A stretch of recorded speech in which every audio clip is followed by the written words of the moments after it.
Bonjour chers auditeurs, bienvenue à ce nouvel épisode de Mindset Croissance. Aujourd'hui, Mathieu et moi avons l'honneur d'avoir sur le podcast Anthony Lacroix, un jeune bodybuilder naturel avec de grands espoirs.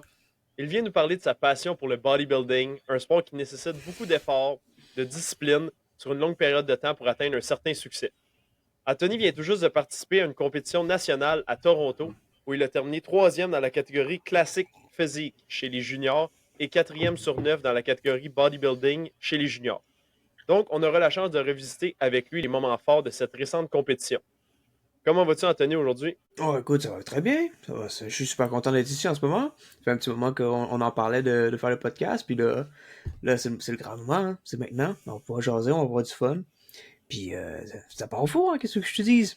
On est là. Ouais, en plus, là, t'as eu le temps un peu de passer par-dessus les plus grosses émotions, là. Ça fait une semaine et demie, 2 semaines que ta dernière compétition est terminée.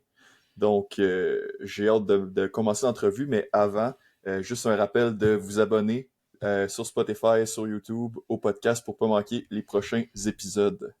Fait que, Anthony, nous autres, on se connaît déjà. William, tu Mhm. viens de le rencontrer à l'instant. On s'est rencontrés en travaillant au Patrick Morin à Saint-Eustache. Petit job d'été dans le cour à bois. C'est de là qu'on s'est connus dans le fond, puis que j'ai appris que tu faisais du bodybuilding. Je me souviens même un moment donné, tu étais en prep pendant qu'on travaillait, puis j'ai vu comment c'était difficile, comment ça t'a affecté et tout ça. Mais avant de rentrer là-dedans, j'aimerais ça savoir, toi, Anthony Lacroix, là, dis-moi un peu, t'es qui, qu'est-ce que tu fais dans la vie? Moi, je suis qui? Qu'est-ce que je fais dans la vie? Hey, tu vas me faire une crise existentielle avec tes questions là, à soir. Là. Attends une minute. Là. Moi, qui je suis? Ben écoute, honnêtement, je pense que la façon la plus simple que je peux répondre à ça, c'est que je suis littéralement juste un gros passionné fini de bodybuilding. Et moi, c'est vraiment, si je devais me définir, ça serait par le bodybuilding. Je suis un athlète. J'ai commencé à m'intéresser au bodybuilding très jeune, à 11 ans. Puis en fait, dès que mon père m'a montré la vidéo de Arnold de Pumping Iron, j'ai fait, damn, c'est ça que je veux faire. Puis depuis, si tu veux, mon identité, mon univers, mon identité, qui je suis, c'est juste un bodybuilder. Hein, c'est mon sommeil, ma nutrition, tout ce que je fais en règle générale, c'est juste relié au bodybuilding. Donc, je vis bodybuilding, c'est tout ce que je suis. Donc, qui je suis un bodybuilder. C'est tout, c'est simple. Je pourrais rajouter des petites affaires comme pour dire que tu sais, j'ai travaillé en construction, mais je m'identifie pas à un gars de construction. Peu importe le département que je fais, au final, ça se ramène toujours au bodybuilding. Je suis un bodybuilder, ça se limite à ça. Fait que peut-être qu'éventuellement, on va devoir définir un petit peu c'est quoi un bodybuilder, mais qui je suis? Je suis juste un gros passionné de bodybuilding qui adore manger du poulet et du brocoli à tous les jours, puis aller au gym, se pousser jusqu'à ça, s'en faire vomir les tripes, là, c'est tout, là. C'est ça que je suis. Donc, yeah, je pense que c'est pas mal ça. Fait que, là, tu nous as parlé, ça fait longtemps que tu as commencé. Tu sais, t'es passionné depuis que ton père t'a montré des vidéos de Arnold, puis des gars dans le Golden Age du bodybuilding, là, j'imagine. Fait que depuis quand que tu t'entraînes au gym, là, depuis quel âge? J'ai commencé à m'entraîner au gym à l'âge de 14 ans, mais j'ai commencé à m'entraîner à 11 ans. Parce que Ok. j'avais des petits dumbbells. Ça c'est quand même. Attends, j'ai une belle anecdote. Si tu me permets, j'ai une belle anecdote de comment ça a commencé. Parce que autant que je dis que j'ai commencé à m'entraîner plus intensément et à être un passionné de bodybuilding quand mon père m'a montré une vidéo de Arnold Pumping Iron, j'ai commencé à m'entraîner vers 11 ans, mais plus pour le bodybuilding vers 12 ans. Mais avant ça, je m'entraînais. Puis tu vois, c'est vraiment ridicule. Euh, un seul bras uniquement. J'avais un 5 livres, puis je m'entraînais juste un bras tout le temps à cause d'un épisode des Simpsons où Homer s'entraînait juste un bras, puis on était rendu avec un bras super jack. Puis il allait dans les bars, puis là, il se promenait juste avec son petit bras. Puis il allait voir les gens, puis il disait ouais, je peux te clencher au bras de fer. Puis il disait ouais, c'est ça, let's go. Puis il se retournait, il avait son espèce de bras là, plein de veines, là, super genre hormones de croissance là, abusées. Puis là, il pétait tout le monde. Je fais wow, faut que je fasse ça. Fait que j'avais passé, je pense, un mois à m'entraîner juste un bras. C'était ridicule avec mon petit 5 livres. Je pense de là, éventuellement, mon père m'a montré une vidéo. Puis il m'a dit, ben là, tu peux pas juste faire ça. Mais ouais. C'est quoi ta question? Excuse, j'ai complètement évadé le sujet. Fait que t'as commencé à 11 ans, mais tu t'entraînais juste un bras. Ouais, c'est ça. C'est ridicule. Complètement ridicule. Tu sais, il skip le leg day, moi je skippais tout, sauf mon bras droit. Ridicule. Ridicule. Donc, ouais, si je dis pas de bêtises, ta question c'était quand j'ai commencé au gym. J'ai commencé au gym à 14 ans parce que tu peux pas aller avant ça. Donc, il a fallu que j'aie un abonnement avec ma mère qui me signe pour que je puisse m'entraîner là. Puis même là, ben, ma mère, elle a pas la discipline, donc ça fait pas trop de temps qu'elle avait plus son abonnement. Donc, il a fallu qu'il arrive. C'est là que j'ai été un petit peu malin. J'étais trop jeune pour pouvoir m'entraîner dans un gym puis avoir un abonnement. Donc, j'ai fait un stage dans un gym. Puis en échange, je pouvais m'entraîner gratuitement. Donc, j'ai comme trouvé une espèce de passe-passe pour pouvoir quand même m'entraîner dans un gym. Donc, ça, c'était intéressant. Quand j'étais plus jeune, plus vers, ouais, c'est 14 ans, à peu près. C'est à peu près la même période de temps que j'ai rencontré mon coach aussi, ouais. OK. Fait que direct quand t'as commencé, t'avais déjà un coach de bodybuilding. Fait que toi, J'ai été... Oh, excuse, j'ai ouais, coupé. dans le fond, tu as commencé à t'entraîner, puis c'était pas juste pour, tu sais, mettons, par exemple, moi, quand j'ai commencé à m'entraîner, je sais pas, je voulais être meilleur au football ou, tu sais, je voulais avoir un peu plus de masse musculaire, etc. Mais toi, tu savais déjà que c'était du bodybuilding que tu voulais faire direct quand t'as commencé, c'est ça? Ouais, comme je te dis, super jeune. Pour faire, tant qu'à me répéter plusieurs fois, moi, expliquer l'histoire dès le début de où que ça a commencé. Il y avait un film qui jouait à la télé avec Arnold Schwarzenegger. Le film, je me souviens plus c'est quoi, mais je sais qu'il y a une scène du film, puis c'est là que ça a pas mal tout commencé, où c'est que Arnold est dans un hélicoptère, puis il retient une fille à un bras de tomber dans le bas de l'hélicoptère, puis là tu vois les veines, puis tout qui repart, puis là, mon père qui est passé derrière moi, puis là je regarde, je dis c'est impossible ça, il y a personne qui est assez fort pour soulever une personne à un bras, personne qui a assez de muscles pour faire ça. Là mon père me regarde, il a fait c'est parce que lui, il a toutes les muscles. C'est là qu'il m'a montré la vidéo de Pumping Iron. Puis la seconde que j'ai vu cette vidéo-là, j'ai fait OK, je veux faire ça. C'est ça que je veux faire dans ma vie. Tu sais, il y a du monde qui parle du coup de foudre, mettons, en amour, en règle générale. Si tu veux, moi, j'ai eu un coup de foudre. De cette vidéo-là, j'ai fait OK, je sais pas c'est quoi que ce gars-là est en train de faire. Je sais pas c'est quoi le fait de s'entraîner, d'aller poser de même devant une foule de personnes avec le tan et tout le kit. Mais j'ai su, au moment que j'ai eu les yeux sur cette petite vidéo-là, de genre 4 minutes peut-être, j'ai fait OK, je veux faire ça dans ma vie. C'est ça que je fais. Donc oui, donc dès que j'ai eu un abonnement au gym, ben moi, tu sais, quelqu'un va avoir un abonnement au gym, normalement, il va s'entraîner, puis il va, tu sais, se remettre en forme, mais sans trop savoir. Moi, j'avais déjà 3-4 années d'entraînement dans mon garage, là, avec un 20 livres, un 5 livres, puis une petite machine avec des poulies, mettons. Donc, je savais déjà où c'est que je m'enlignais. Je savais déjà que moi, j'allais faire de la compétition. Je savais déjà comment m'entraîner. J'avais déjà un plus gros background que la plupart du monde, que c'est leurs premiers abonnements au gym. Donc, quand j'ai eu mon stage au gym, puis que je suis arrivé là, la fille à l'accueil, c'était la copine à mon coach présentement. Puis quand je suis allé la voir, j'ai fait, elle a vu le petit garçon de 14 ans. Ouais, un jour je vais être Mister Olympia. Moi, je veux faire du bodybuilding. Puis, ben, il y a beaucoup de coachs, sans trop rentrer dans les détails juicy, qui sont pas mal intentionnés, puis qui pourraient utiliser le fait qu'il y a un petit jeune comme ça qui s'y connaît pas trop là-dedans, puis facilement juste le loader de produits, puis de lui scraper la santé, puis de l'influencer dans les mauvaises décisions. Puis ça donne que elle est en train de dater mon coach actuel, puis elle a fait oh, le petit jeune, j'ai pas envie qu'il se ramasse avec un mauvais coach, puis que il se fasse scraper sa santé. Fait qu'elle m'a présenté mon coach, qui est un des meilleurs coachs au Québec. Selon moi, c'est le meilleur au Québec. Mais de bodybuilding, il est très réputé dans le domaine. Puis j'ai été vraiment a blessing. J'ai vraiment été chanceux de l'avoir comme coach. Puis ouais, depuis tout ce temps-là, j'ai été suivi par l'un des meilleurs coachs, si c'est pas le meilleur coach au Québec, de bodybuilding en ce moment depuis que j'ai 14 ans. C'est lui qui prépare mes meals, c'est lui qui fait mes plans d'entraînement, c'est lui que je le vois régulièrement aux 6 semaines. Il prend mes pinces, il regarde la shape, les points faibles, les points forts. On fait des ajustements sur l'alimentation, l'entraînement.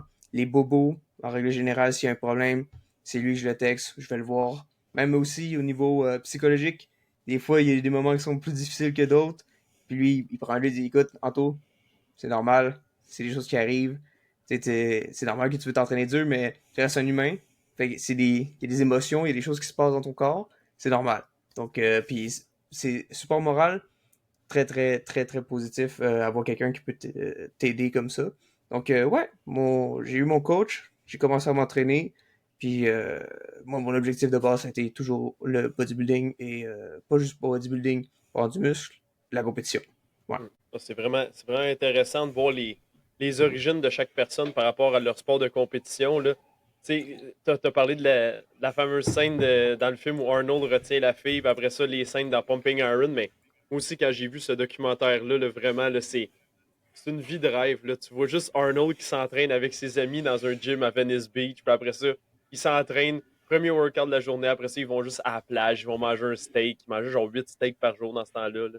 Les connaissances en nutrition étaient plus limitées, évidemment, mais l'essence est là. On s'entraîne, on mange, on va se reposer sur la plage, on prend ça relax.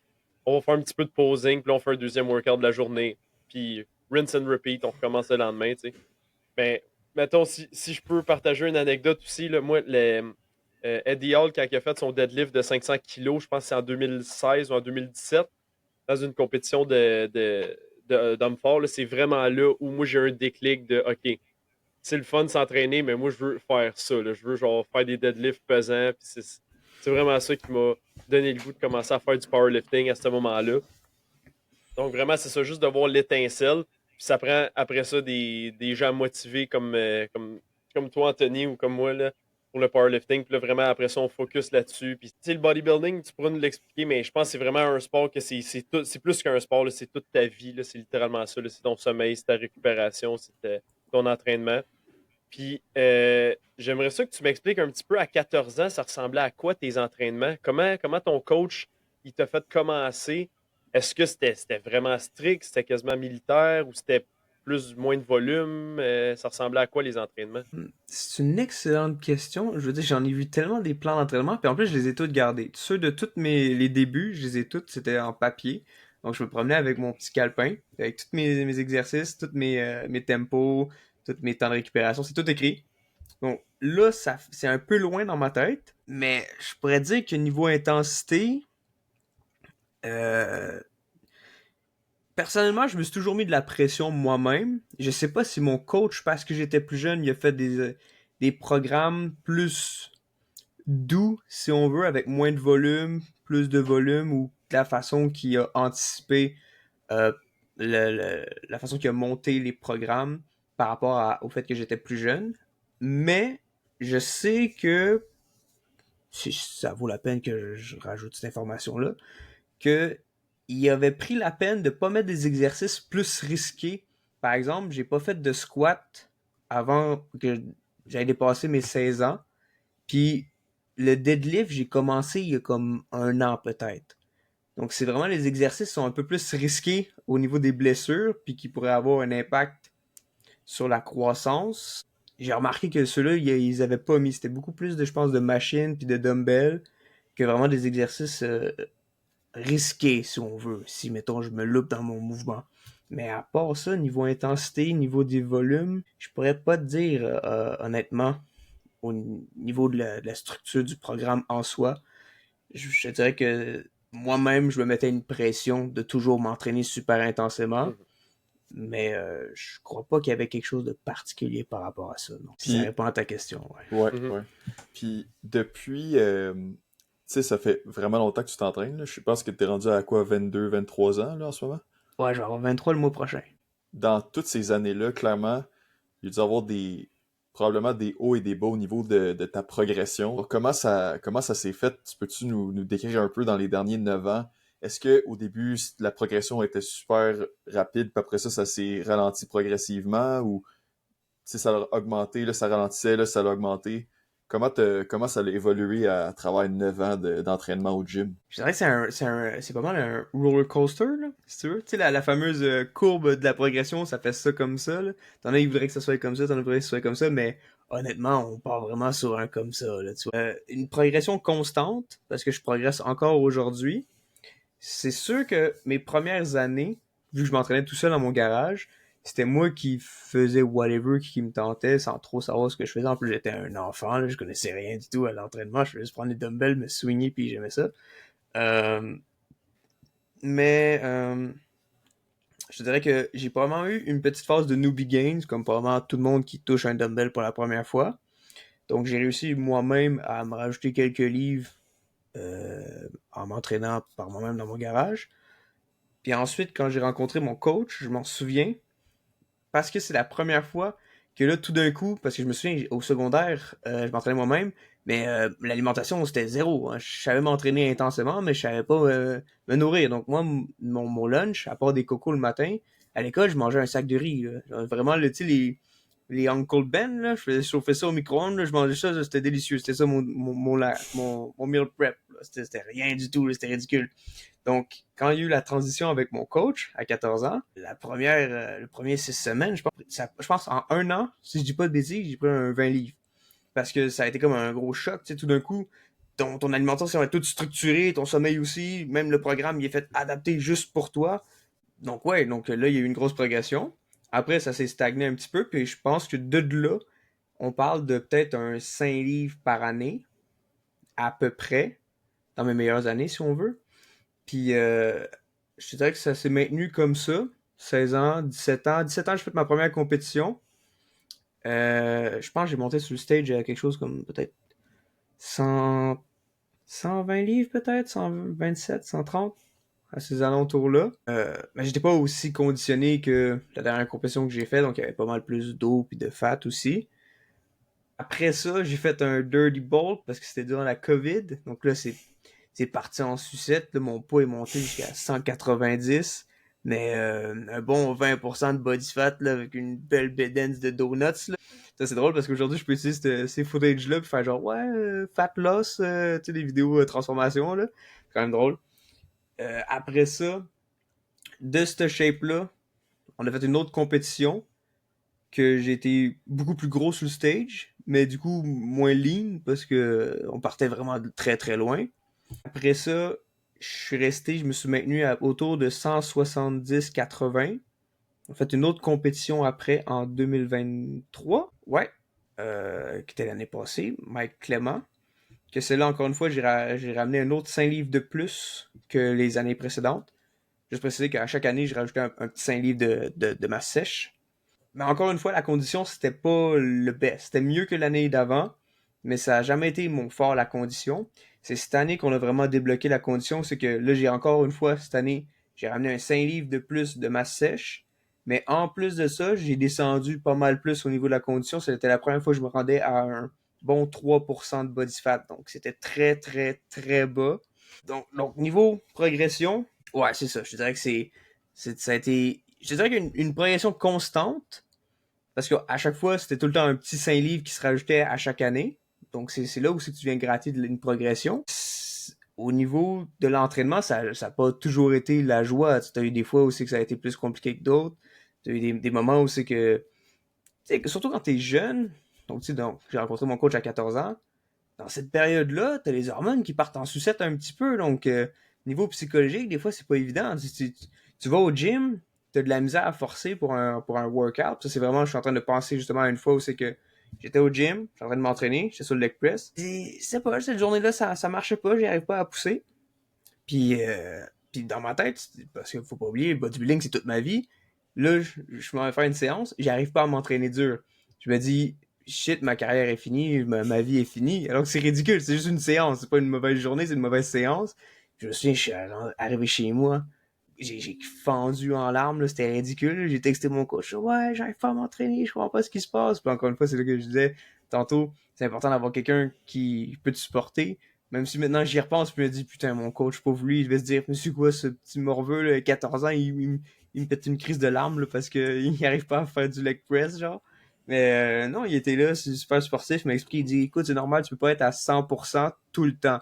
Il y a un moment où c'est que le corps, il atteint une limite, puis ça va juste revenir plus tard, c'est normal. Puis là, j'ai fait, ah, ok, c'est normal, puis là, tout d'un coup, c'est correct. Fait que oui, il y a des moments comme ça qui ont été plus difficiles. Je me souviens aussi d'un autre moment que peut-être on va peut-être pouvoir revenir là-dessus plus tard, plus loin dans le podcast. Si jamais tu me poses pas la question, je vais essayer de m'en rappeler puis de revenir sur le sujet, parce que je pense que c'est un truc qui peut être relativement intéressant par rapport à mon parcours en règle générale.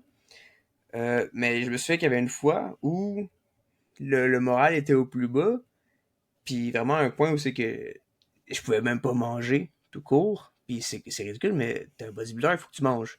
Donc là, la bouffe, elle rentrait pas, j'étais vraiment à mon plus bas, c'était rendu un point où c'est que ça c'était après de travailler, parce qu'on a travaillé au Patrick Morin, toi et moi, au Mathieu, Mais avant ça, j'avais travaillé au Patrick Morin. Puis entre la fois où c'est que j'ai travaillé au Patrick Morin, puis la fois où c'est que j'ai travaillé avec toi, ben, j'ai travaillé à un home hardware. Puis il y avait une fois aussi que c'était une période aussi que ça allait vraiment pas. Puis c'était un point où c'est que entre les clients, j'allais me cacher, je pleurais un coup, j'essuyais mes larmes, puis là je retournais travailler, tu vois.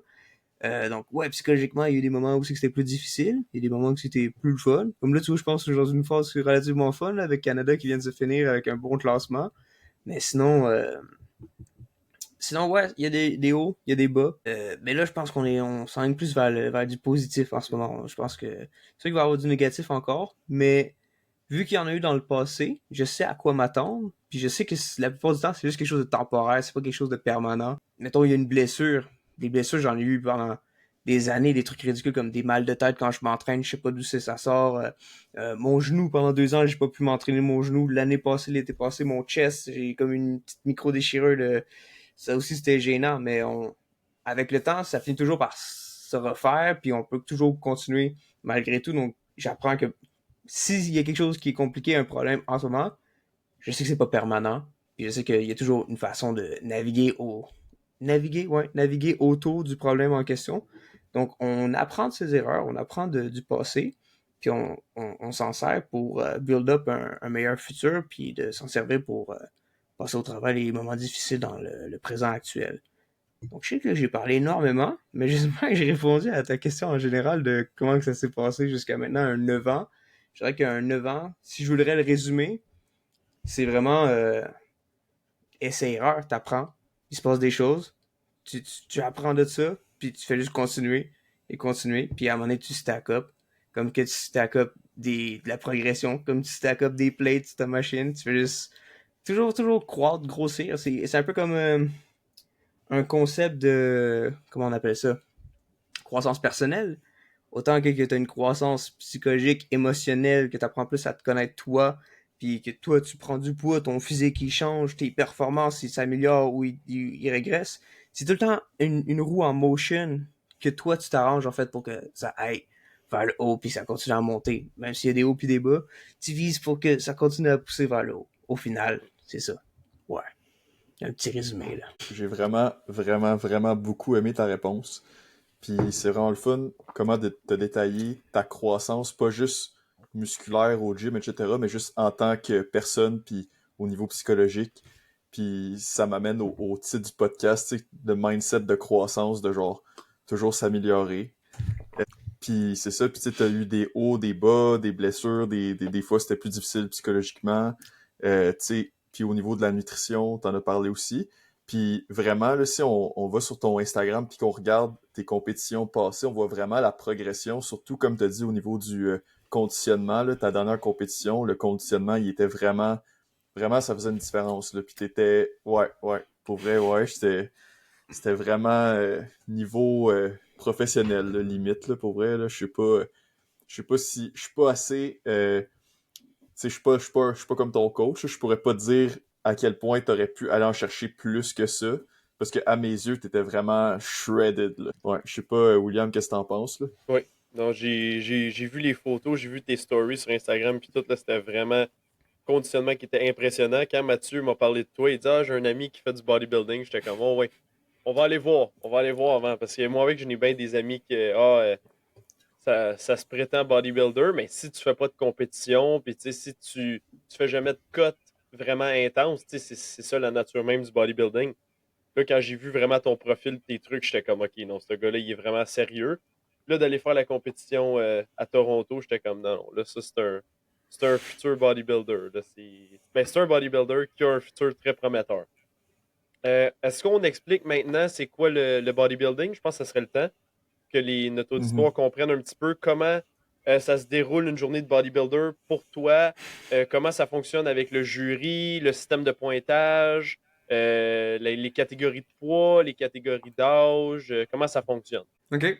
Ça me tente de répondre à ça, mais le problème, c'est que tu as énoncé énormément de trucs par rapport. T'as parlé, par exemple, d'une une journée dans un bodybuilder, dans la vie d'un bodybuilder, Puis t'as aussi parlé du système de points du jury, puis tout le kit. Donc ça, c'est tout plein de petits trucs qu'on pourrait tout y passer un après l'autre. Donc je pense que je vais commencer juste à décrire un peu c'est quoi que moi je fais dans la vie de tous les jours en tant que bodybuilder. Puis on va partir de là.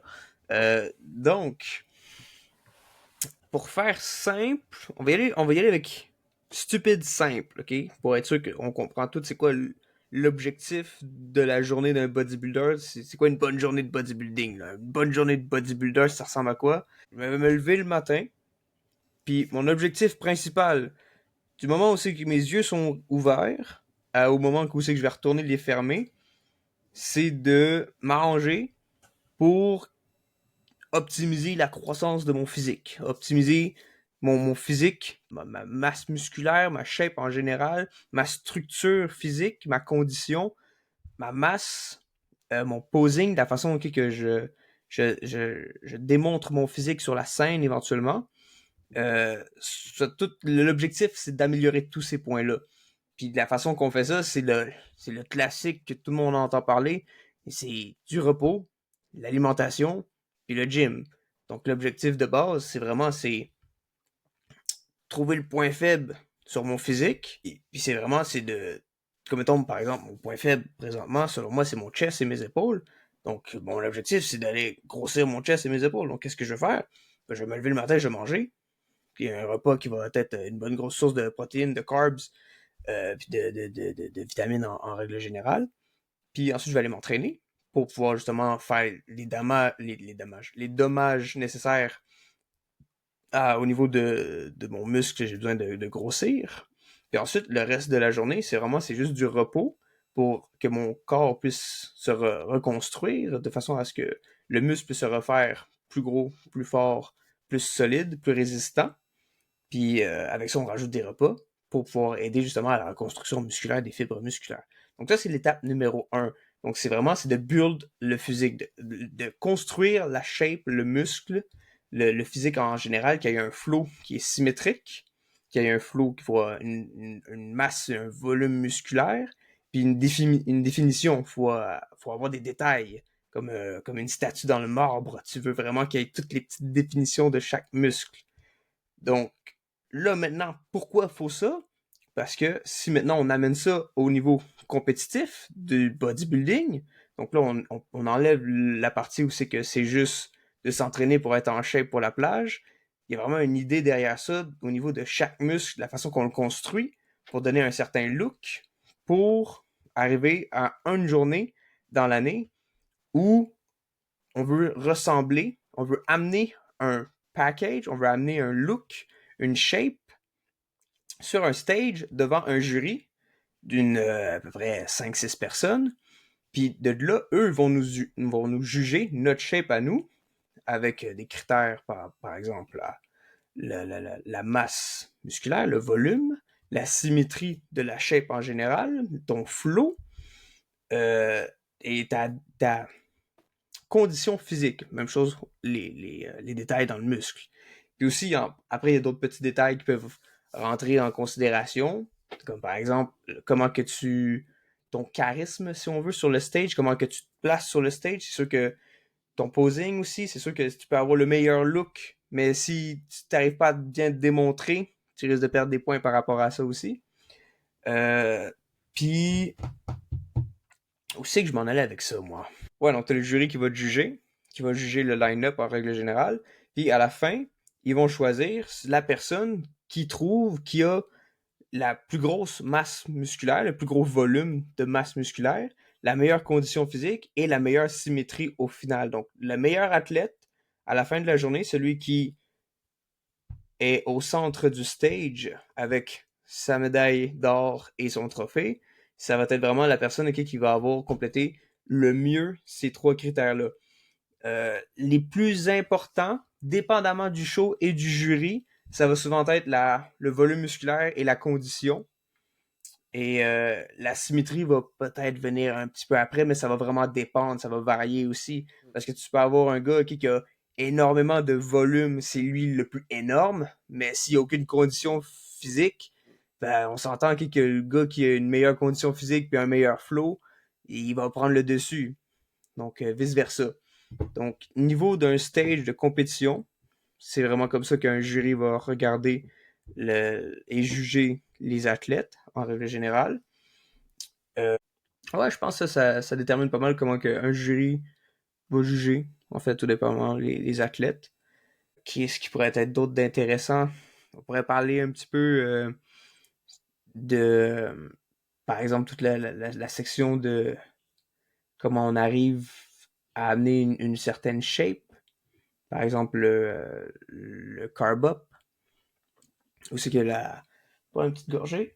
Donc, c'est sûr que durant l'année, en règle générale, je vais m'entraîner dans ce qu'on appelle le off-season. Donc, la section aussi que on essaie de juste s'assurer de mettre de la masse musculaire, de faire des petits touch-ups sur toutes les petites les weak points pour avoir la symétrie justement qu'on veut chercher, avoir un bon flow en règle générale, pas juste des super de gros biceps, des super de gros triceps, mais des petites épaules qui donnent un flow étrange au look. Tu veux des bonnes épaules avec une espèce de... On cherche un look en V un peu, super carré en haut, une toute petite taille puis des énormes cuisses. Ça, c'est une autre affaire aussi qu'il faut prendre en considération. On entend beaucoup la shape en V, la shape en Y si on veut, mais en réalité, c'est la shape en X.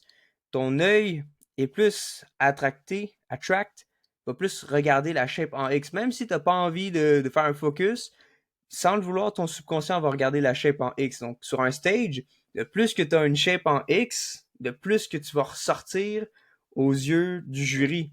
Donc ça peut te donner des points aussi, parce que sans le vouloir, ils vont te regarder plus. Si tu regardent plus, ils vont moins regarder les autres. Donc ça peut donner un avantage croustillant, intéressant. Donc ça, c'est durant le off-season, c'est là qu'on fait tous les touch-ups. C'est là que tu fais le gros de la job. On pense que le gros de la job est fait euh, quelques semaines avant le stage, mais non, c'est faux. Quand tu es rendu à quelques semaines avant d'embarquer sur le stage, la job est déjà faite. La job a assez faite les mois avant où c'est que tu étais au gym, en train de manger tes meals, en train de t'entraîner super fort. Quand tu commences le processus de cut, là oui, il y a beaucoup de job à faire parce qu'il faut que tu amènes la condition. Mais un coup que tu enlèves le concept de la condition, c'est pas durant la cut que tu vas faire les touch-ups.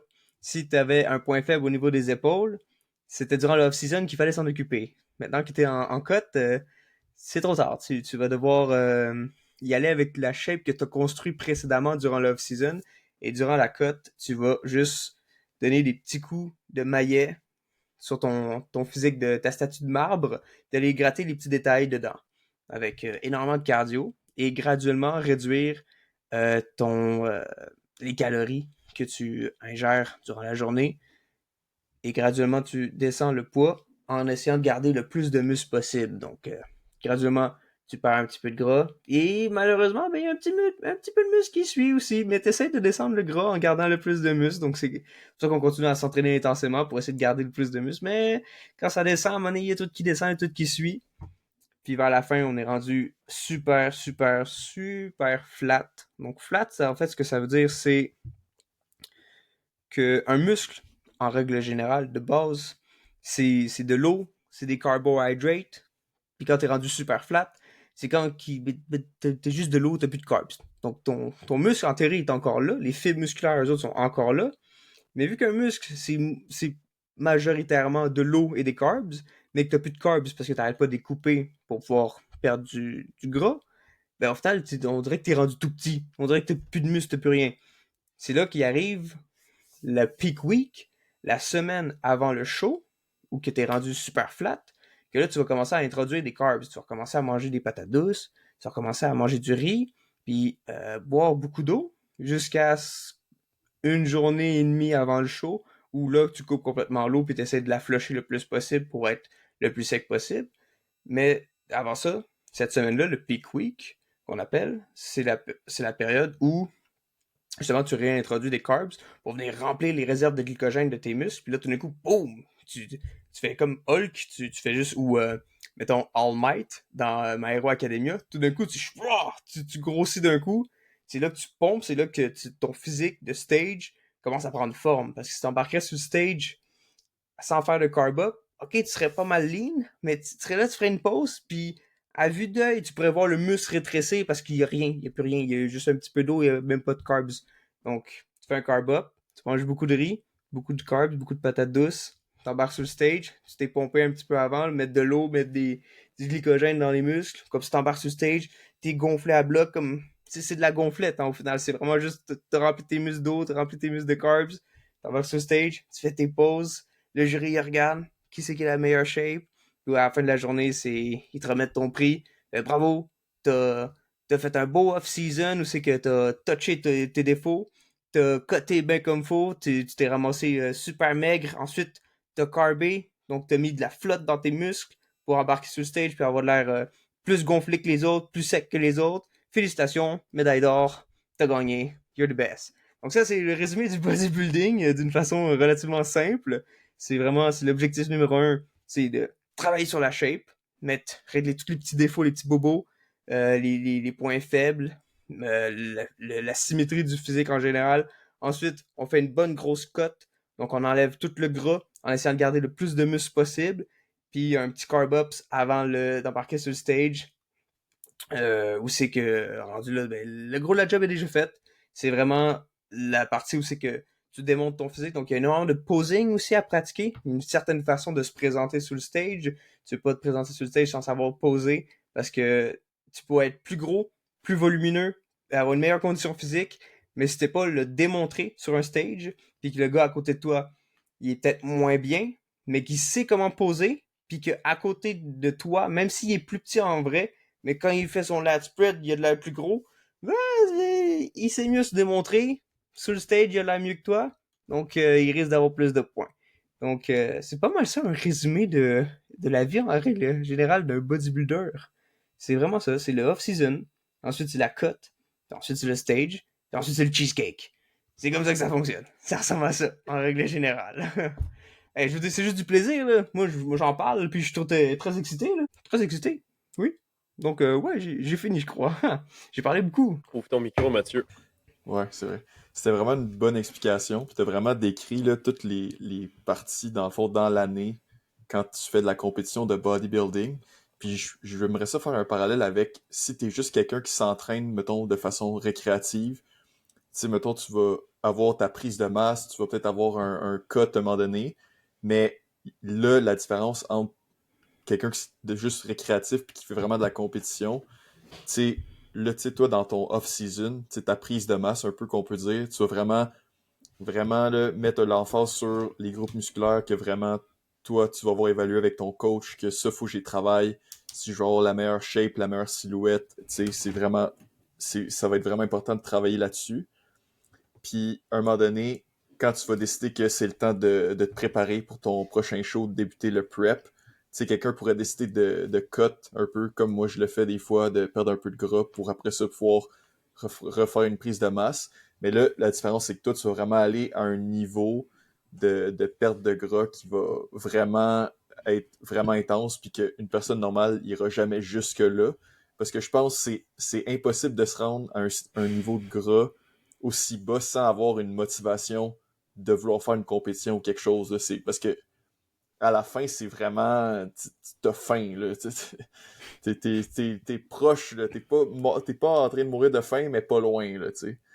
Fait que c'est vraiment ça la différence. Puis autre différence aussi, j'imagine, pendant la prep, tu l'as mentionné, il faut vraiment que tu travailles le posing. Tu sais, moi, des fois, je fais des petites pauses là, pour le fun dans le miroir, là, mais tu sais, si t'es pour embarquer sur un stage, j'imagine qu'il faut vraiment que t'ailles un coach qui va vraiment dire, OK, plus comme ça, plus comme ça. Puis, tu sais, j'imagine aussi, t'as, ton physique, t'as souvent des faiblesses ou, des points forts. Puis, de savoir bien poser autour de tes faiblesses, ça doit permettre d'avoir un meilleur score. Fait que le posing, c'est vraiment un élément important. J'imagine que pendant la prep, tu sais, oui, tu t'entraînes au gym plusieurs heures, tu sais, oui, tu dois manger, mais j'imagine qu'il faut aussi que tu investisses beaucoup de temps dans le posing. Là. Ouais, le posing, je dirais que c'est vraiment... en fait, c'est simple. Le posing, c'est un minimum 1 heure par jour. Minimum. C'est un workout à lui tout seul parce que, comme je dis, ta seule arme sur le stage, si t'es pas assez bien comparé aux autres compétiteurs, ça va être de les outposer. Donc, faut que tu poses mieux qu'eux autres. Faut que tu arrives à te présenter sur le stage puis de faire regardez-moi, je sais poser. Regardez-moi, je sais me placer.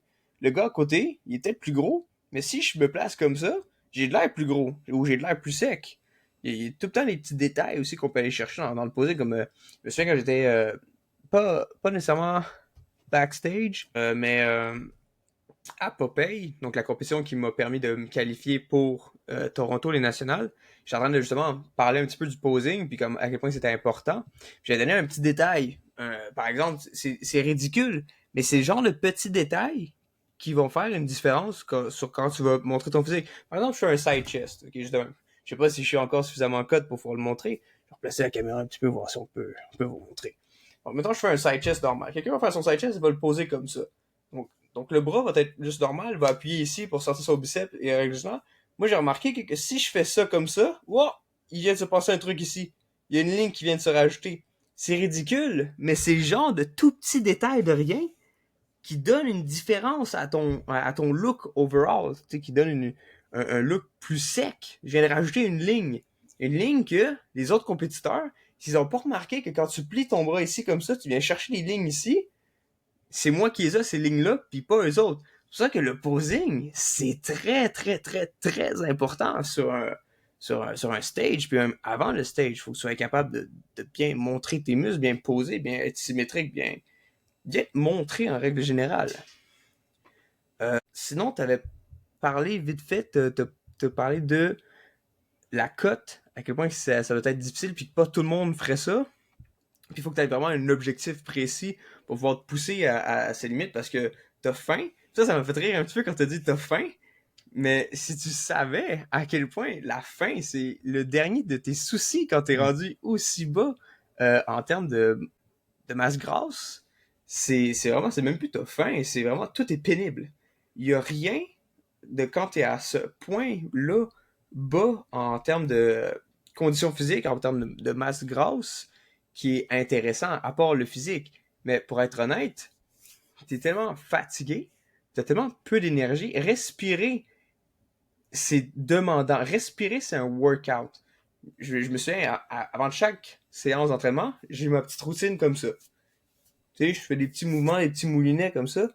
Juste ça, c'est pénible. C'est pénible. Je suis là, je suis au gym, j'essaie de faire mes moulinets. J'ai plus de souffle, j'ai de la misère à respirer. Le souffle est super bas, t'as pas d'énergie, tu montes les marches. T'as l'impression que t'es en train de faire le plus gros leg day de ta vie. Y a rien d'intéressant. Aussi, même sans rentrer trop dans les détails, c'est ridicule.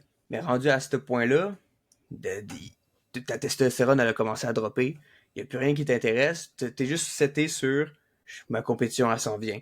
Tu vis dans un autre monde. Tu fliques une switch. Les problèmes de la vie en général, du quotidien, tu peux pas prendre le temps de leur porter une importance. Parce que tu peux pas être stressé. Tu peux pas être nerveux. Parce que ça peut influencer la shape, le comment tu vas look. Donc, tout devient seconde nature. Tout devient une partie secondaire, un personnage secondaire de ta vie. Le seul truc qui reste, c'est la shape, la compétition. Tu penses à rien d'autre. Puis, anyway, t'as pas envie de penser à autre chose parce que t'es trop seté là-dedans. Tu files trop comme de la merde. T'as pas assez d'énergie. Et, ouais, en règle générale, c'est juste vraiment pénible. J'ai jamais été aussi sec de ma vie, mais honnêtement, j'étais misérable. Misérable. Sur les réseaux sociaux, on voit la shape, on voit le look, on se dit waouh, c'est incroyable. Mais en réalité, je look incroyable, mais je me suis jamais senti autant misérable. Ouais, c'est vraiment une période où c'est que tu look incroyable, t'as la meilleure shape de ta vie, mais tu peux pas l'enjoy. Je me souviens, j'en parlais à mon coach, et à chaque fois que j'allais le voir, il me disait, oh my god, t'es vraiment sec, tu vas être solide sur le stage. Puis mon coach est quelqu'un de très réservé, donc c'est très rare, ok, qu'il complimente ses athlètes. Ben, très rare. C'est pas un trou de cul, c'est juste que il faut vraiment que tu sois solide là, pour qu'il dise genre, ok, t'es hot, là t'es en business. Puis justement, il me disait, ta shape est vraiment incroyable, ça n'a rien à voir avec tes shapes des années précédentes. Les années précédentes, j'étais pas aussi sec, mais dans ma tête, j'étais bien. J'étais un bon look, mais j'avais plus d'énergie, je me sentais mieux. Et ça, tu vois, c'est une preuve de à quel point ma condition cette année était différente par rapport aux années précédentes, parce que les années précédentes, j'avais plus d'énergie, niveau moral, j'étais mieux, et j'arrivais à enjoy la cote. Tandis que là, j'ai descendu tellement bas qu'il y avait zéro enjoyment. Comme je te dis, j'étais misérable. À un point où c'est que les années précédentes, tout ce que je faisais, c'était poster ma shape sur les réseaux sociaux. je voulais aller prendre des photos, je tripais de côté, parce que je disais, waouh, à chaque semaine, j'ai de l'air plus sec, j'ai de l'air mieux. Là, j'étais tellement cut que j'étais plus cut, mais j'ai comme genre, ok, il y a une ligne de plus qui s'est rajoutée. Cool. Mais je fais tellement comme de la merde que je m'en fous. Genre, littéralement, j'ai juste envie de avoir de l'énergie, j'ai juste envie de recommencer à manger, j'ai envie d'avoir une vie normale, alors que l'objectif principal, le show, est encore là. Ça reste en tête, mais tu pars à un point où c'est que, pourquoi je fais ça? C'est quoi l'objectif? C'est quoi? Pourquoi je fais ça? Pourquoi je suis en train de me maltraiter comme ça? Pourquoi je suis misérable comme ça? Ok, je suis super sec. Pourquoi? Pourquoi? C'est quoi l'objectif? Puis c'est là que tu prends le temps d'apprendre qui tu es réellement, parce que c'est là que tu te poses les vraies questions. Pourquoi je fais ça? Ben à la fin, tu gagnes un trophée. Ok, mais il va m'arriver quoi avec le trophée? Qu'est-ce que ça va m'apporter, ce trophée-là? Ouais, tu peux le mettre dans ton garage, puis il va suivre les autres. Fait que là, faut que t'ailles chercher une raison de plus. Puis, à la base, à chaque compétition que j'ai faite, mon objectif, c'est pas la médaille. C'est pas mon placing, le top 3, top 1, top 2. C'est pas de devenir célèbre ou whatever. L'objectif à chaque année, puis c'est toujours ça mes objectifs à chaque année, ou à chaque fois que je m'en vais au gym, à chaque fois que j'ai un meal devant moi, l'objectif numéro un, c'est je veux être meilleur que la journée d'avant. Donc quand je fais une compétition, l'objectif numéro un, c'est je veux battre ma shape de l'année d'avant. Puis c'est avec cette mentalité-là qu'à chaque année, j'arrive à improve. Parce qu'à chaque fois, je fais des choses que j'ai pas faites l'année d'avant. Je m'entraîne plus dur, je fais plus de cardio, je suis plus intense dans la façon que je follow mes meal prep. Donc, à chaque fois, je fais quelque chose qui fait en sorte que, oui, j'ai progressé. Ou, en fait, c'est tout le temps oui, j'ai progressé parce que c'est ça mon objectif numéro un, puis je suis tellement à fond là-dessus que c'est là-dessus que je m'enligne à chaque fois. Mais cette fois-ci, il y a eu un moment qui était plus compliqué parce que à 5 semaines avant le show, donc là, pas Canada-Toronto, 5 semaines avant Popeye, donc le show pour me qualifier pour Toronto, pour les nationales, ce show-là, à 5 semaines avant, ça faisait déjà 2 semaines que j'avais battu ma shape de l'année d'avant. Donc ça faisait déjà 2 semaines que j'étais en meilleure condition physique et que j'avais déjà la meilleure shape que j'avais jamais eue avant. Donc en théorie, l'objectif est déjà accompli. Comment tu fais pour rester motivé et discipliné si tu as déjà eu ton nanan? Tu as déjà accompli l'objectif principal. Et c'est là que c'est devenu vraiment difficile. Parce que, mais mettons, quelqu'un, un courseur, quelqu'un qui court, son objectif, c'est de passer la ligne d'arrivée. Il a gagné. À un moment, s'il passe la ligne d'arrivée, il a gagné. Imagine, moi, ça fait 2 semaines que j'ai déjà passé la ligne d'arrivée. Pourquoi je cours encore? C'était très difficile mentalement à ce moment-là, parce qu'il fallait que j'essaie de comprendre pourquoi j'étais encore là. La compétition, c'est de montrer mon physique. Ok, oui. Mais on s'est entendu que les petites grand-mamans qui viennent voir leur petit-fils, là, qui voient Anthony Lacroix là, qui a battu sa shape, là, ça l'intéresse pas. Moi, que j'aille battu ma shape, ça m'intéresse. Mais ça fait déjà 2 semaines que j'ai déjà battu ma shape. Puis là, à 5 semaines du show, je suis encore mieux. Je suis encore mieux, je suis encore mieux. Tu vois, j'ai déjà atteint ma ligne d'arrivée. Donc c'est là que c'est devenu difficile parce qu'il a fallu que je trouve un autre moteur de motivation. Et c'est là que j'étais le plus misérable. Parce que qu'est-ce qui peut te motiver quand ton objectif numéro un est déjà accompli? Donc là, je me disais des affaires comme, bon, ben on n'a pas le choix là, il va falloir que je veux la médaille d'or. Ok, bon, si mettons t'as la médaille d'or, c'est pas assez, je veux le trophée overall. Ok, le trophée overall, c'est pas assez, je veux que quand tout le monde me voit sur le stage, ils se disent, oh my god, ça c'est le futur Mr. Olympia. Tu sais, à chaque fois, faut que tu mettes un objectif qui est tellement euh, pas raisonnable, un objectif qui est trop exagéré, qu'au final, tu te dis genre, c'est tellement difficile là, que ça n'a pas le choix, faut que ce soit ça mon objectif. Parce que j'ai déjà battu mon objectif principal, qui était d'avoir une meilleure shape que la shape précédente. Et c'est là que c'est vraiment compliqué, parce que, ok, oui, peut-être je veux la médaille d'or.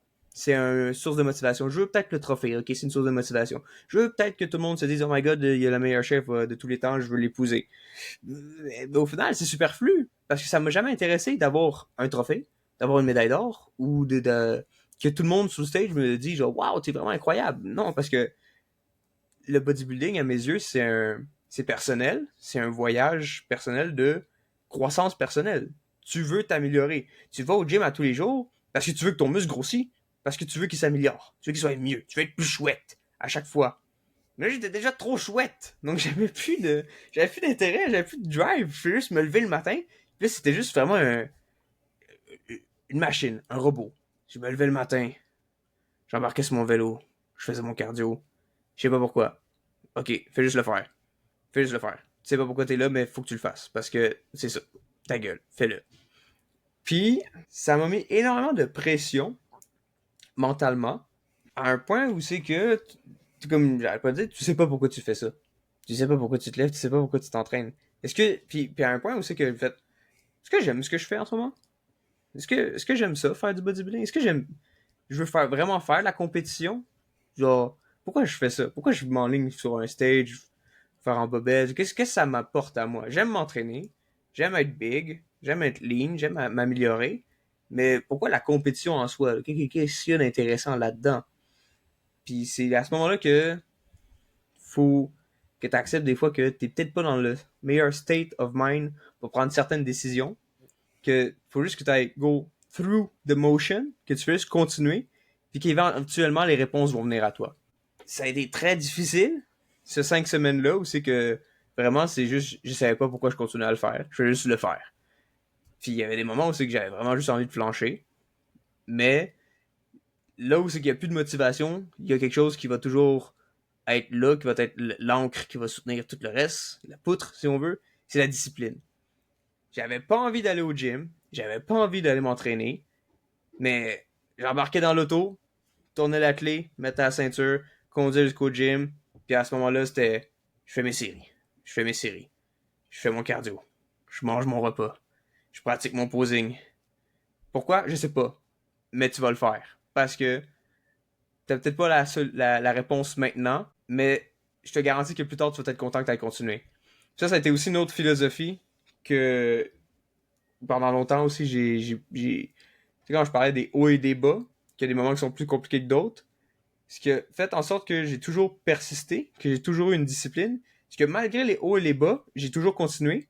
Puis les moments où c'est que c'était haut, je regardais en arrière, puis je me disais, hey, c'était difficile, mais t'as continué. Puis aujourd'hui, c'est pour ça que t'as l'air de ça.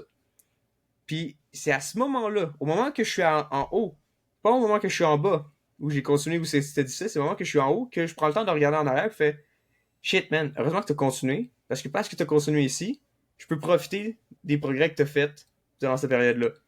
Donc c'est pas mal ça qui s'est passé là encore. J'ai eu un 5 semaines où c'est que c'était vraiment difficile, je savais même pas pourquoi je le faisais, je savais même pas si j'aimais encore ça. Mais maintenant, où c'est que là, je me sens bien. Je veux dire, je viens juste de manger du homard et des sushis, là. Tu vois, là, la vie, là, elle est peinard. Là, je suis au chalet, je suis canté, je peux me reposer. Puis là, je regarde en arrière, puis je fais, yo, il y avait un 5 semaines, là, tu te posais la question, là, pourquoi tu fais ça? Pourquoi... Puis là, maintenant, tu regardes en arrière, tu fais, shit, t'as tellement bien fait de continuer, bro, props, là. À ce moment, tu savais pas pourquoi tu le faisais, mais moi, je te garantis que c'était worth it, là. T'as bien fait, t'es un G. Puis là, tu te sens bien, t'as accompli quelque chose. T'as accompli quelque chose de positif. Tu sais que tu t'es surpassé. Donc, je sais pas où c'est que je m'en vais avec ça, mais je pense, là, juste libérer une petite pensée que j'avais par rapport à ça. J'ai improvisé pas mal ce que je viens de dire, mais j'aimais l'idée de qu'est-ce que j'aimais m'écouter parler en ce moment. Je trouvais que c'était beau comme message que je suis en train de véhiculer. Ouais, ouais. Je vais m'arrêter là. J'ai trop parlé. Est-ce que vous avez d'autres questions? Ça part au four. Ben, je pourrais établir un parallèle avec on a fait un podcast pour Mathieu sur ma préparation de powerlifting, puis tu sais, c'est vraiment ça qui est intéressant parce que tu sais, tu te fixes un objectif. Par exemple, là, ça va être un objectif qui est plus de nature esthétique, si on veut, dans le bodybuilding. Puis en powerlifting, ça va être plus des objectifs en force, là, tu sais, des chiffres précis, des charges que tu veux lever lors de la compétition. Mais tu sais, on s'entend que tu sais, c'est pas la journée même de la compétition qu'il faut que tu lèves pesant, c'est toute la préparation avant, c'est là que le travail est fait. Puis après ça, tu arrives à la compétition, puis c'est juste une démonstration. Puis au lieu de démontrer ton physique, tu démontres ta force, littéralement. Puis tu arrives, tu fais ton squat, ton bench, ton deadlift, mais tu sais, la réalité, c'est que euh, la motivation est peut-être difficile à aller chercher à un moment donné. Si ton objectif, c'était, mettons, la dernière compétition, j'ai levé 400 livres, mettons, ben là, cette compétition-ci, je veux lever, mettons, 500. Mais si en préparation dans le gym avant, comme 6 semaines avant ta compétition, tu lèves déjà 500 livres facilement, t'es comme, bon, ben ça me prend un nouvel objectif, mais tu sais, c'est. En tout cas, en force, j'ai l'impression que c'est plus facile parce que l'objectif, c'est tout le temps de lever plus. Puis souvent, on va être en surplus calorique ou en tout cas juste en maintenance. Versus toi, les états d'esprit, quand tu vas être en restriction calorique, je pense que c'est une autre sorte de beast, là. C'est vraiment plus complexe, plus difficile à passer à travers. Là. Vraiment, là, la restriction calorique, là, c'est la famine. Là. C'est vraiment un gros Mhm. défi personnel pour arriver puis de continuer malgré ça. Puis j'avais une question pour toi.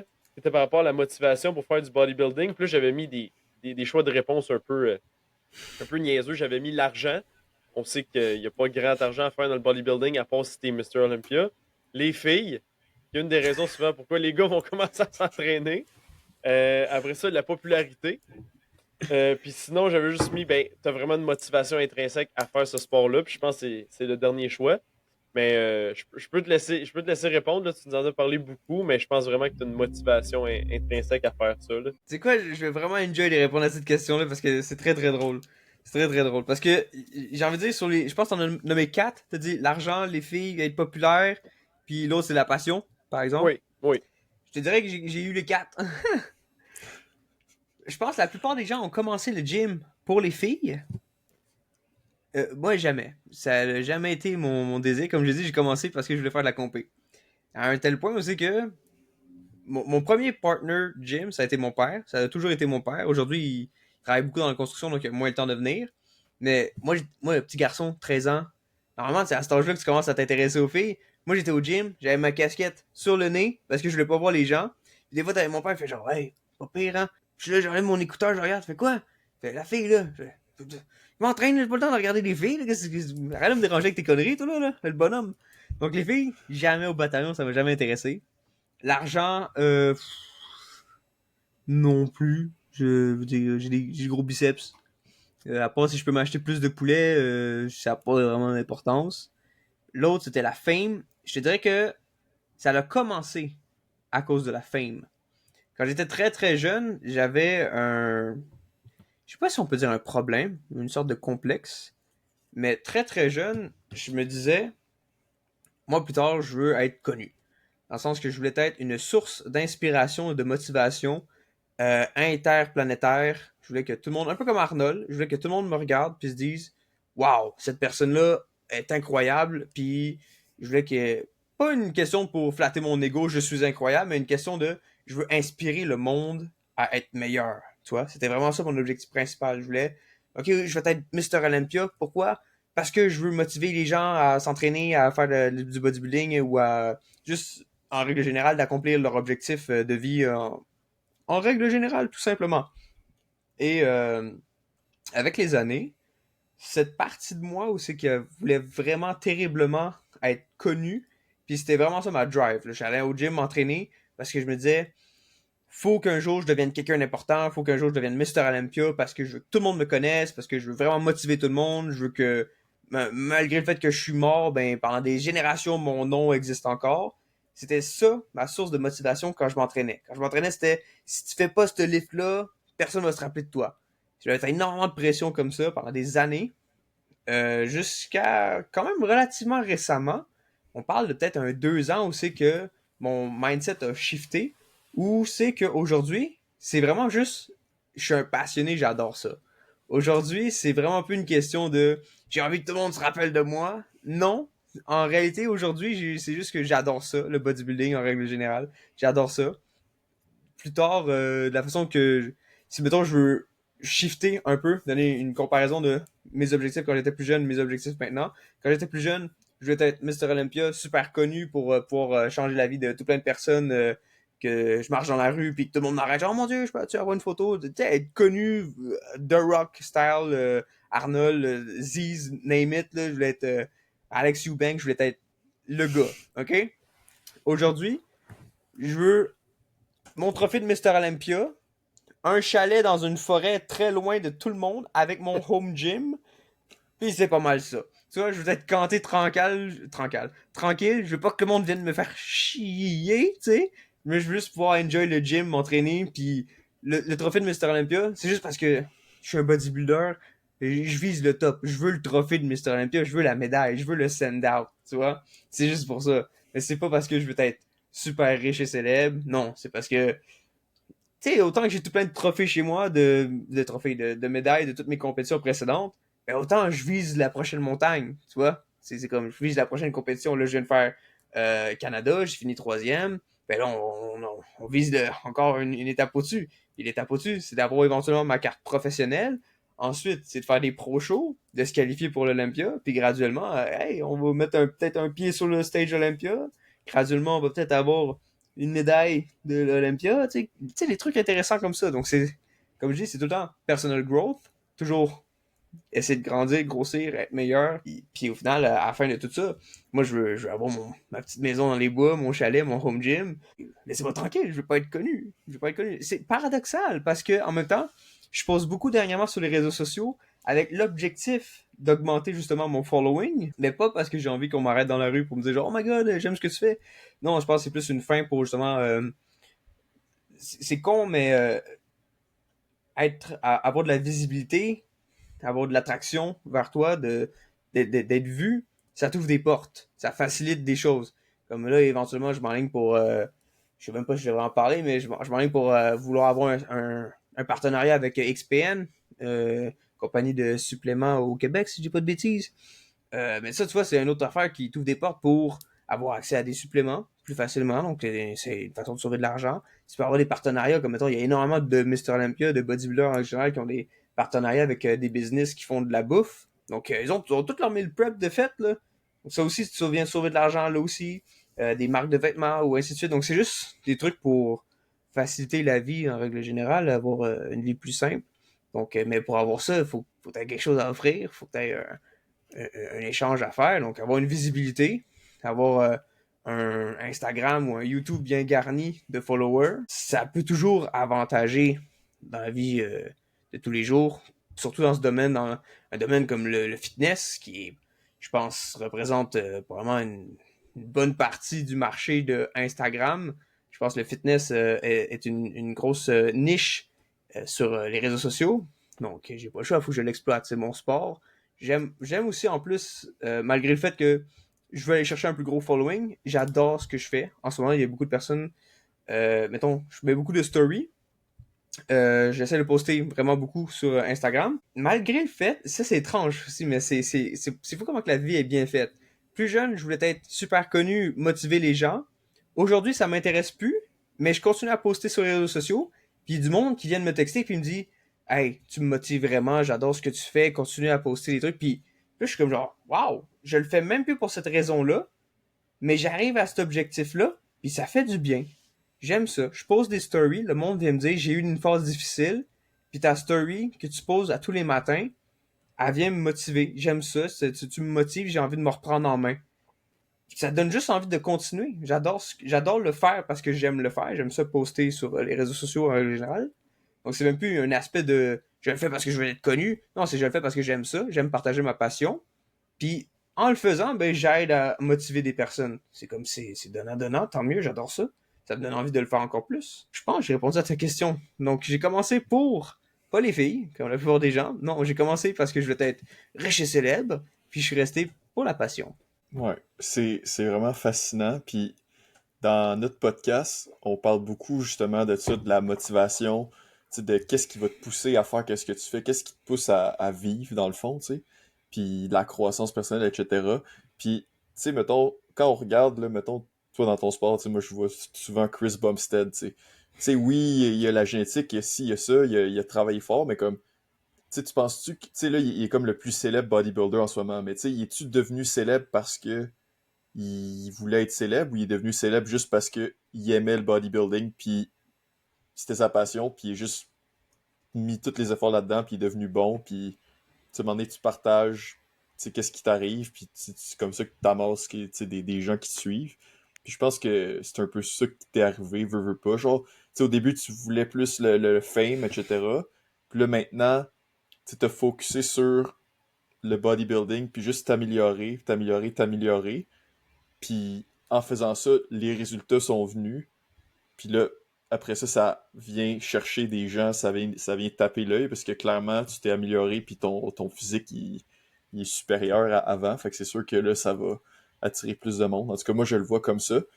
Puis tu sais, nous aussi, tu sais, on se cachera pas, moi puis William, mais tu sais, on va graduer l'année prochaine en nutrition. Puis tu sais, on fait un podcast. C'est sûr que le podcast, on aime ça, mais tu sais, on vivra pas de ça.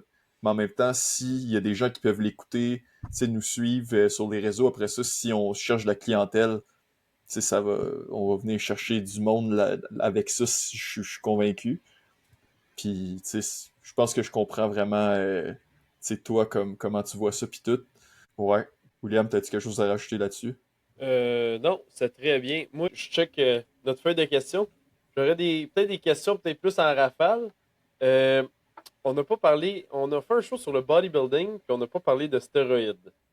Est-ce que tu as déjà pris des stéroïdes? Ben ça serait cave que tu dises oui là, parce que ça serait bizarre. Mais est-ce que tu considères en prendre un jour? Parce que tu as parlé de Mr. Olympia puis tout ça. Tu sais, oui, il y a des compétitions naturelles, mais on s'entend que le bodybuilding qui est plus populaire, plus ça va être celui les bodybuilders sont on gear, là, comme on dit, là, qui prennent des stéroïdes. Donc toi, c'est quoi ta position par rapport à ça? Honnêtement, je suis très content que tu ailles. Ben, très content. C'est relatif, là, dans le sens que. C'est sûr que bodybuilding, stéroïdes, c'est genre. Ça vient avec, là. C'est le petit cousin fatigant, là. Tu sais, il est là. Il est tout le temps là.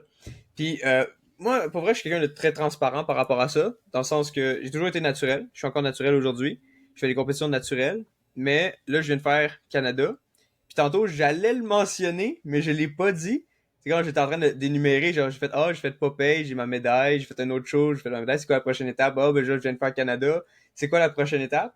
Puis j'ai comme bugué un petit peu, puis j'ai dit, bah, je vais aller chercher ma pro carte. Mais en fait, la vraie prochaine étape, en ce moment, parce que là, j'ai fait Canada, naturel. Là, je prends un 2 ans off. Mais je le dis tout de suite, il y a des très peu de chances que je reste naturel. Je vais aller chercher la prochaine étape. Ça fait des années que je suis naturel. Je pense avoir gratté le maximum que je pouvais naturellement avec mon physique. Même pas juste en aspect de à quel point j'ai progressé physiquement, mais aussi, ça fait un bon 10 ans minimum que je m'entraîne naturellement. Si je commence à inclure des petits produits pour être plus chouette, sans veux pas, je vais comme redécouvrir le sport d'une certaine façon. C'est comme quand tu joues à un jeu vidéo, tu l'as joué en mode easy ou en mode normal, puis là, ben, tu le rejoues, parce que au final, la game elle reste la même. Ça reste manger des repas, bien dormir puis aller s'entraîner, mais tu augmentes la difficulté. Il y a des monstres de plus qui vont s'ajouter. Tu vois, ça rajoute un petit spicy de plus. Donc je vais comme revoir le jeu si on veut. Mais il n'y a pas juste pour ça aussi. C'est que là, je vais rentrer dans un espace un peu plus touchy, si on veut. Il n'y a pas tout le monde qui sait ça. Puis je sais pas si c'est une bonne chose que j'en parle. Mais tant pis, ça fait polémique en ce moment, mais bon. On va lancer ça, on va le mettre sur la table, tant pis. Les compétitions naturelles, aujourd'hui, ça n'existe plus. Je suis désolé de vous apprendre ça, les garçons. Mais en fait, quand j'ai commencé ma toute première compétition naturelle, à 17 ans, en 2019, juste avant la COVID, ça existait encore, les compétitions naturelles. Le problème, c'est que les compétitions naturelles, ça n'intéresse personne. Il y a personne qui va aller voir des pics, à part les membres de la famille, qui veulent aller les soutenir. Donc, en règle générale, les compétitions naturelles, pour moi, en avoir fait, ben, toutes les compétitions que j'ai faites, c'est des compétitions naturelles. La première que j'ai faite, c'était Popeye. J'ai fait, je crois, cette année-là, j'avais fait 3 catégories. Une classe, j'étais tout seul. L'autre classe, il y avait un gars, il avait même pas de tan sur lui, il était out of shape, il y avait rien. Puis l'autre, c'était un vieux papy, je crois. C'était ça le classement. OK? Moi, j'étais le petit garçon, ok, super cranky, bodybuilding, yeah, let's go. Je fais une prep, j'arrive, y a personne. Ok, cool. Donc, j'ai gagné 2 médailles d'or, puis l'autre, ben, y avait personne, fait que, j'ai pas rien classé. L'année d'après, j'ai fait Mike Clément. Non, c'est pas vrai, c'était pas l'année d'après, parce qu'il y a eu la COVID. Donc, c'était en 2020 ou 2021, quelque chose comme ça. Peut-être même 22. Mais j'ai fait Mike Clément. Et là encore, c'était encore une compétition naturelle. Vous allez voir où c'est qu'il y a eu un switch, en fait, dans l'histoire. Donc, c'est encore une compétition naturelle. Et cette année-là, encore une fois, j'ai fait 2 classes. Il y avait un vieux monsieur dans une classe, puis dans l'autre classe, il y avait un seul gars. Donc encore une fois, le line-up il est relativement petit. Hein. Il y a juste moi et un autre gars. On est deux. Énorme le line-up. Il y a beaucoup de personnes qui sont intéressées à faire des compétitions naturelles, hein, tout d'un coup. Et je me souviens, au meeting des athlètes, ça c'est un truc qui se passe à chaque compétition. La veille du show, il y a un meeting des athlètes. Félicitations pour être ici, blablabla, bla, bla, comment ça va se dérouler, le show va commencer à telle heure, l'entraque à telle heure, blablabla. OK? Puis cette année-là, ils ont dit qu'ils venaient d'inclure quelque chose de nouveau. C'est que maintenant, il y a la possibilité, si tu gagnes, mettons, Clément, de pouvoir te qualifier pour Canada naturel, donc le show que je viens de faire. Puis si tu gagnes l'overall, tu peux avoir une pro carte. Il n'y avait pas ça avant. Avant, tu peux pas gagner une pro carte naturellement. Ça n'avait aucun sens. Tu t'es naturel, tu gagnes ta pro carte, tu vas aller faire New York Pro, tu vas aller te mettre à côté de Brandon Curry, tu vas aller te mettre à côté de Derek Lunsford. Tu me vois-tu à côté de Derek Lunsford? Non, pas vraiment. Ça n'a aucun sens. Donc, gagner une pro carte naturelle, c'était bizarre comme décision à faire, mais c'était, je pense, un coup de market pour aller chercher de l'engouement dans les compétitions naturelles, pour forcer le monde à faire plus de shows naturels, pour avoir plus d'engouement vers, justement, les shows naturels. Le problème, c'est que ce que ça l'a fait de faire ça, c'est que les personnes qui n'ont pas nécessairement la génétique, le hard work que ça prend, et tout le tralala pour aller chercher une carte pro dans un show non testé, ok, pour pas dire un show pas naturel, donc un show normal si on veut, ben il voit ça, le show naturel, pour aller chercher sa carte pro, comme une opportunité pour avoir une carte pro facile. Donc au lieu de se mettre dans le fion et fournir tous les produits possibles et inimaginables pour aller faire une compétition comme le Summum ou Fitlog ou autre, pour aller chercher ta carte pro, ben tu vas aller faire le show naturel, parce que c'est juste des microbes. Puis en plus, t'as pas besoin d'en prendre autant, parce que ben la plupart, ils en prennent pas. Donc, c'est là que, étrangement, ils ont fait cet annoncement-là en 2022. Et là, bizarrement, en 2023, le line-up, c'est plus juste 2 personnes, on est rendu 10 par catégorie. Et étrangement, le calibre a fait du duf. Tout le monde a fait du boom. Tout le monde est gros, là. Il y avait personne les années précédentes. Là, il y a plein de personnes, puis je vois des monstres partout, là, qui ont des veines par-dessus des veines. Et étrangement, des gynécomasties aussi qui suivent. Je sais pas d'où c'est que ça sort pour les naturels. Je dis ça, je dis rien. Euh, et ouais, non, en fait, c'est chiant. Parce que là, tout le monde, maintenant, dans les compétitions naturelles, savent. Et si tu regardes une compétition naturelle, tu t'assois, tu prends ton ticket, tu regardes les mecs, puis tu te dis, toi, t'es naturel, toi? Hein? Puis ensuite, tu vas sur les réseaux sociaux, puis c'est juste du monde qui s'engueule pour dire genre, ouais, vous devriez avoir honte, c'est pas des gens naturels, blablabla. Bla, bla. Puis là, t'as même le gars qui fait la compétition, qui doit faire une vidéo sur Instagram et la poster pour dire, moi, je crois que tout le monde est naturel dans les compétitions naturelles, puis qui doit comme se défendre un peu, alors qu'on le sait que maintenant, c'est plus tout à fait ça. Où je veux en venir avec toute cette histoire de polémique des shows naturels qui sont plus naturels à cause de whatever, la marketing de la fameuse pro-carte naturelle, c'est que ça me donne pas envie de continuer à faire des shows naturels, sachant que ben y a personne naturel dans ces shows-là. T'sais. Moi, je suis chanceux dans le sens que j'ai commencé à 11 ans, fait des années que je fais que ça, m'entraîner, et j'arrive à me pogner avec ces gars-là, tu vois. Mais il y a comme un aspect de j'ai pas envie de commencer à faire comme eux, puis de juste prendre un petit peu de stock pour rivaliser avec eux autres, puis juste faire mon hypocrite comme tous les autres, puis faire genre ah non, moi aussi je suis naturel, je prends rien, je fais des compétitions naturelles, je suis Mr. Natty, puis là je le mets sur mon Instagram, là, puis je dis je suis Natty, yes. Non, je vais pas faire mon hypocrite, puis commencer à faire des choses naturelles, puis me shooter en même temps. Puis juste d'arrêter 3 semaines de prendre des produits, genre pour genre, si je fais un pipi test, ben, oh non, je suis naturel, le pipi test, il passe. Non.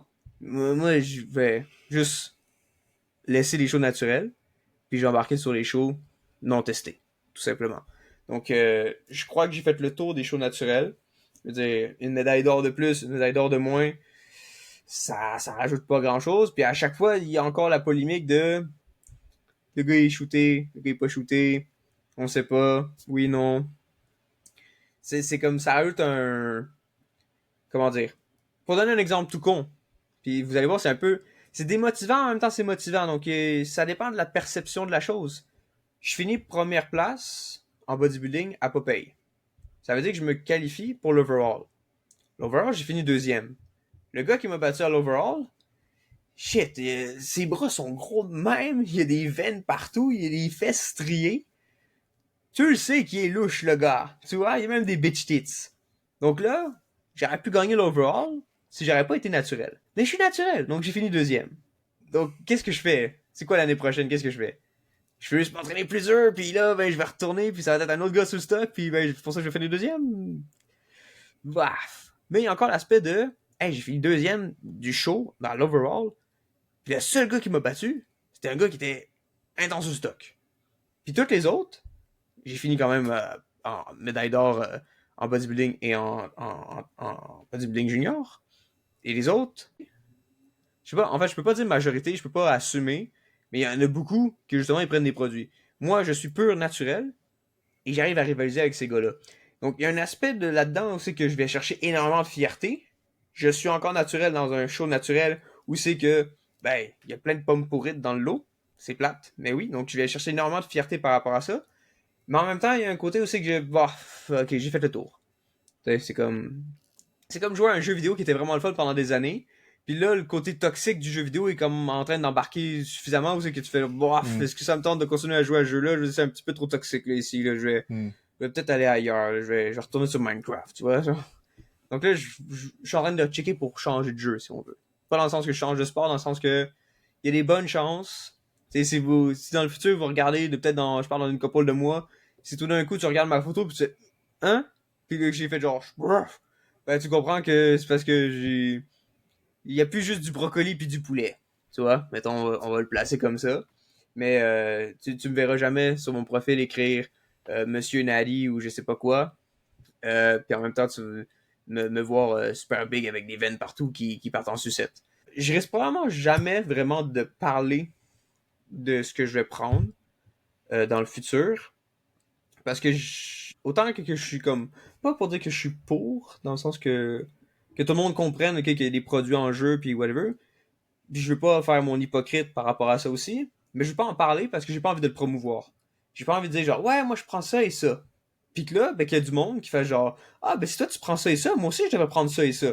Non, je veux juste pas en parler. Donc je vais continuer à faire ce que je fais, c'est-à-dire montrer mes vidéos d'entraînement, montrer ma nutrition, les aspects que j'ai envie de promouvoir. C'est-à-dire la discipline, le travail acharné et ouais, ça en général, et la passion. Mais ça, je veux pas jamais en parler, je veux jamais le promouvoir parce que j'ai pas envie de promouvoir ça. Je pense que il y a suffisamment de problèmes par rapport justement au secteur des stéroïdes aujourd'hui. Pour être dans le domaine, j'entends ce qui se passe, j'entends des choses et c'est ridicule le nombre de personnes qui prennent des produits aujourd'hui comme s'ils mangeaient des M&M's. Tu vas dans le gym puis t'as l'impression que le jeune de 14 ans il y a eu un pack spécial booster, viens, t'as un abonnement avec un rabais testostérone, genre. C'est abusif. Moi, quand j'ai commencé, j'allais au gym, j'ai été gros comme une crevette, mais ça faisait déjà 4 ans que je m'entraînais. Ça m'a pris 2 ans pour avoir un physique décent au gym. Aujourd'hui, je vois des jeunes, ils viennent s'inscrire au gym, ils sont déjà quasiment aussi jack que moi. Génétique? Je le sais pas. Je l'ignore. Mais ouais, aujourd'hui, c'est terrible comment que justement les produits ont pris une grosse place et les réseaux sociaux en font probablement partie beaucoup de la promotion de tout ça. Même si c'est fait exprès, pas fait exprès. Écoute, avec des influenceurs comme les Trend Twins, où c'est qu'ils ont Trend dans leur nom, puis qu'ils sont suivis par énormément de jeunes parce que c'est du divertissement, ça fait rire les jeunes, ils adorent ça. Puis les autres, tout ce qu'ils disent, c'est ouais, il faut ego lifting, il faut prendre des produits parce que c'est des sujets qui sont tabous, controversés. Donc, parce que c'est tabou et controversé, ça fait jaser. Ça fait jaser plus de visibilité. Donc, c'est plus affiché. Donc, il y a plus de jeunes qui regardent ça. Selon moi, ça c'est ma petite touche personnelle par rapport au sujet, je pense que les stéroïdes devraient être légales, un peu comme le cannabis, mais devraient être maîtrisés et gérés plus par des docteurs justement spécialisés par rapport à ça. Parce qu'aujourd'hui, je pense que le gros problème par rapport aux produits, c'est qu'il y a beaucoup de désinformation. Il y a beaucoup de j'en prends, mais je sais pas pourquoi. J'en prends, je sais pas qu'est-ce que ça fait. Puis de personnes qui est structurée, en fait. Tu sais même pas dans le produit que tu achètes, ça part si c'est vraiment une source fiable. Puis même là, tu sais pas. C'est pas toi qui l'as fait. C'est pas comme quand tu achètes des pommes ou IGA. Tu sais, c'est comme. Tu le sais pas. T'as reçu ton petit pot. Est-ce que tu es sûr à 200% de ce qu'il y a dans ton petit pot? Ou est-ce qu'il y a une petite batch sur un restant d'une autre affaire? Tu le sais pas. Donc, tu ingères ça, tu sais pas trop qu'est-ce que tu fais. Est-ce que tu vas crever? Oui, non, on l'ignore. Donc, selon moi, ça devrait être légalisé, mais pas juste pour dire légalisé, mais pour dire structuré. Parce que, merde, le nombre de jeunes qui sont en train de prendre des produits aujourd'hui, autant que c'était un problème. Moi, je me souviens, quand j'allais encore à l'école secondaire, tout le monde voulait, tout le monde parlait de gérer les jeunes, puis comment ils consommaient les boissons énergisantes, les Monsters. À l'école, c'était ça la polémique, c'était les jeunes buvaient des Monsters, puis là, il fallait que les parents commencent à gérer ça, puis structurer ça. C'est oh mon Dieu, les jeunes prennent des boissons énergisantes, c'est vraiment dangereux pour eux autres. Aujourd'hui, c'est plus les boissons énergisantes. Aujourd'hui, je vous garantis que tu vas à l'école, il y a des stéroïdes partout. Je suis sûr à 200% avec le nombre de jeunes que je vois dans les gyms, avec tout ce que j'entends des coachs qui parlent de ils fournissent ça, là, comme si c'était des Maltesers, comme c'était des bonbons, des Kit Kat, là. C'est ridicule. Donc, il faudrait que ça soit légalisé, mais dans l'optique de vraiment le structurer. Dans le sens que, OK, tu veux prendre des produits, pourquoi? Donc déjà, peut-être aller voir un travailleur social, quelqu'un qui va comprendre ton concept psychologique, ton raisonnement derrière ça. Puis ensuite, ben, avoir un docteur, quelqu'un qui va pouvoir faire des blood work, qui va pouvoir regarder, voir que tu le fasses de façon intelligente, à pas te scraper ta santé, puis à ne pas crever. Parce qu'il y a beaucoup de personnes qui, ben, c'est de valeur, mais à cause qu'ils ont regardé une vidéo de Greg Doucette, ben maintenant, ils vont juste se commander des produits en ligne sur le marché noir. Ils vont ramener ça à la maison, ils vont prendre la carte bleue, la carte de crédit de papa-maman, ils vont se commander des produits sur Amazon. Ben, Amazon. T'as compris? Internet. Puis ils vont s'injecter des trucs sans trop savoir qu'est-ce qui va se passer. Ils vont se ramasser à l'hôpital. Et c'est bien une valeur parce que la base du gym, du bodybuilding, c'est l'entraînement, la discipline, le surpassement de soi, puis l'acharnement. Et tout ça, c'est le concept à promouvoir de ça. Mais aujourd'hui, on dirait que les réseaux sociaux ont comme oublié cet aspect-là. Je sais pas si c'est parce que c'est trop vu, revu et revu. Puis que ben, la polémique, c'est plus intéressant. Donc, parler des produits, parler de ci, parler de ça. Mais c'est de valeur parce que le gym, c'est pas une bouteille. Le gym, c'est pas des injections. Le gym, c'est l'acharnement, la discipline, le travail dur. Le hard work, la passion. Passion number one. Faut être passionné. C'est comme la personne qui aime marcher va toujours marcher plus loin que la personne qui aime la destination. Je pense que c'était ça la quote. J'ai paraphrasé un petit peu en ce moment. Mais il faut que tu sois passionné. Si tu veux faire du bodybuilding parce que tu veux être le prochain Chris Bumstead, ça risque d'être compliqué. Par contre, si tu veux faire du bodybuilding parce que c'est vraiment un domaine qui te passionne au point que tu as envie de dépenser 400$ pour acheter les dernières cartes à collectionner de Mr. Olympia, oui, là tu devrais. Là tu devrais. Elles sont tellement chères ces cartes-là. J'en voudrais, mais c'est tellement cher. C'est comme les cartes Pokémon, mais c'est Mr. Olympia. Tu sais, ils sont signés. Tu peux avoir la carte Sibum signée. Shit. Par contre, 400$, le booster box. Puis en plus, la plupart, c'est des photos de filles. Je suis désolé, je suis un passionné de bodybuilding, mais je regarde pas encore les compétitions au bikini. Je devrais peut-être, mais pour l'instant, je les connais pas. Donc, je pense que j'ai Si ta répondu blonde à ta question. elle se fait une compétition, tu vas vouloir les regarder. Ouais, en plus, ma blonde, j'arrête pas de la niaiser avec ça. Elle a un handicap, où c'est qu'elle a des nerfs dans son bras ici, qui sont un peu défectueux. Donc, elle a une limitation un petit peu dans ses mouvements, ok? Donc, j'arrête pas de la niaiser, parce que ben, quand elle déplace ce bras-là, au lieu de déplacer comme un bras quelqu'un de normal, son bras se déplace un peu comme ça, tu vois? Donc, en gros, elle a déjà le posing. Elle est déjà placée pour. Tu sais, elle peut déjà faire sa petite pose de fille, là, puis se faire aller le bras de même. En tout cas, c'est ridicule, mais je la taquine avec ça des fois. Donc, il faut juste qu'elle se mette en shape. Puis, en plus de ça, elle peut déjà, elle a déjà le posing. 24 heures sur 24. Elle va nail it. Elle va torcher tout le monde. Écoute, ta réponse était vraiment... Merci pour ton honnêteté, dans le fond, là, par rapport à ça. Écoute, c'est sûr qu'il y a t'amènes beaucoup d'éléments là, par rapport à ça. Tu sais, le fait que dans les compétitions naturelles, tu sais, est-ce que les gens sont vraiment naturels? Tu sais, au niveau du testing, comment ça se passe, si on peut-tu vraiment se fier à ça? Puis c'est quand toi, t'es quelqu'un qui ça fait des années, t'es naturel, c'est d'avoir l'impression que tu compétitionnes contre des gens qui le sont pas, c'est sûr que c'est comme, tu trouves ça plate, là, tu sais, ça, je comprends ça. Puis c'est sûr qu'il y a l'élément que le bodybuilding, le sport, celui que la majorité des gens connaissent, tu sais, c'est pas la partie du sport qui est naturelle, c'est pour la plupart des gens, on voit, tu sais, comme tu dis, Mr. Olympia, puis tu sais, à ce niveau-là, il n'y a pas de test, là, fait que tu sais, c'est free for all au niveau des pharmaceutiques. Puis, tu sais, en même temps, je comprends que, tu sais, quand tu t'es introduit à nous au début, t'as dit, moi, je suis un bodybuilder, tu sais, c'est ça ma passion, c'est ça que je fais. Ça fait des années que tu le fais de façon naturelle. Ta routine est instaurée, tu sais, tu le fais parce que t'aimes ça.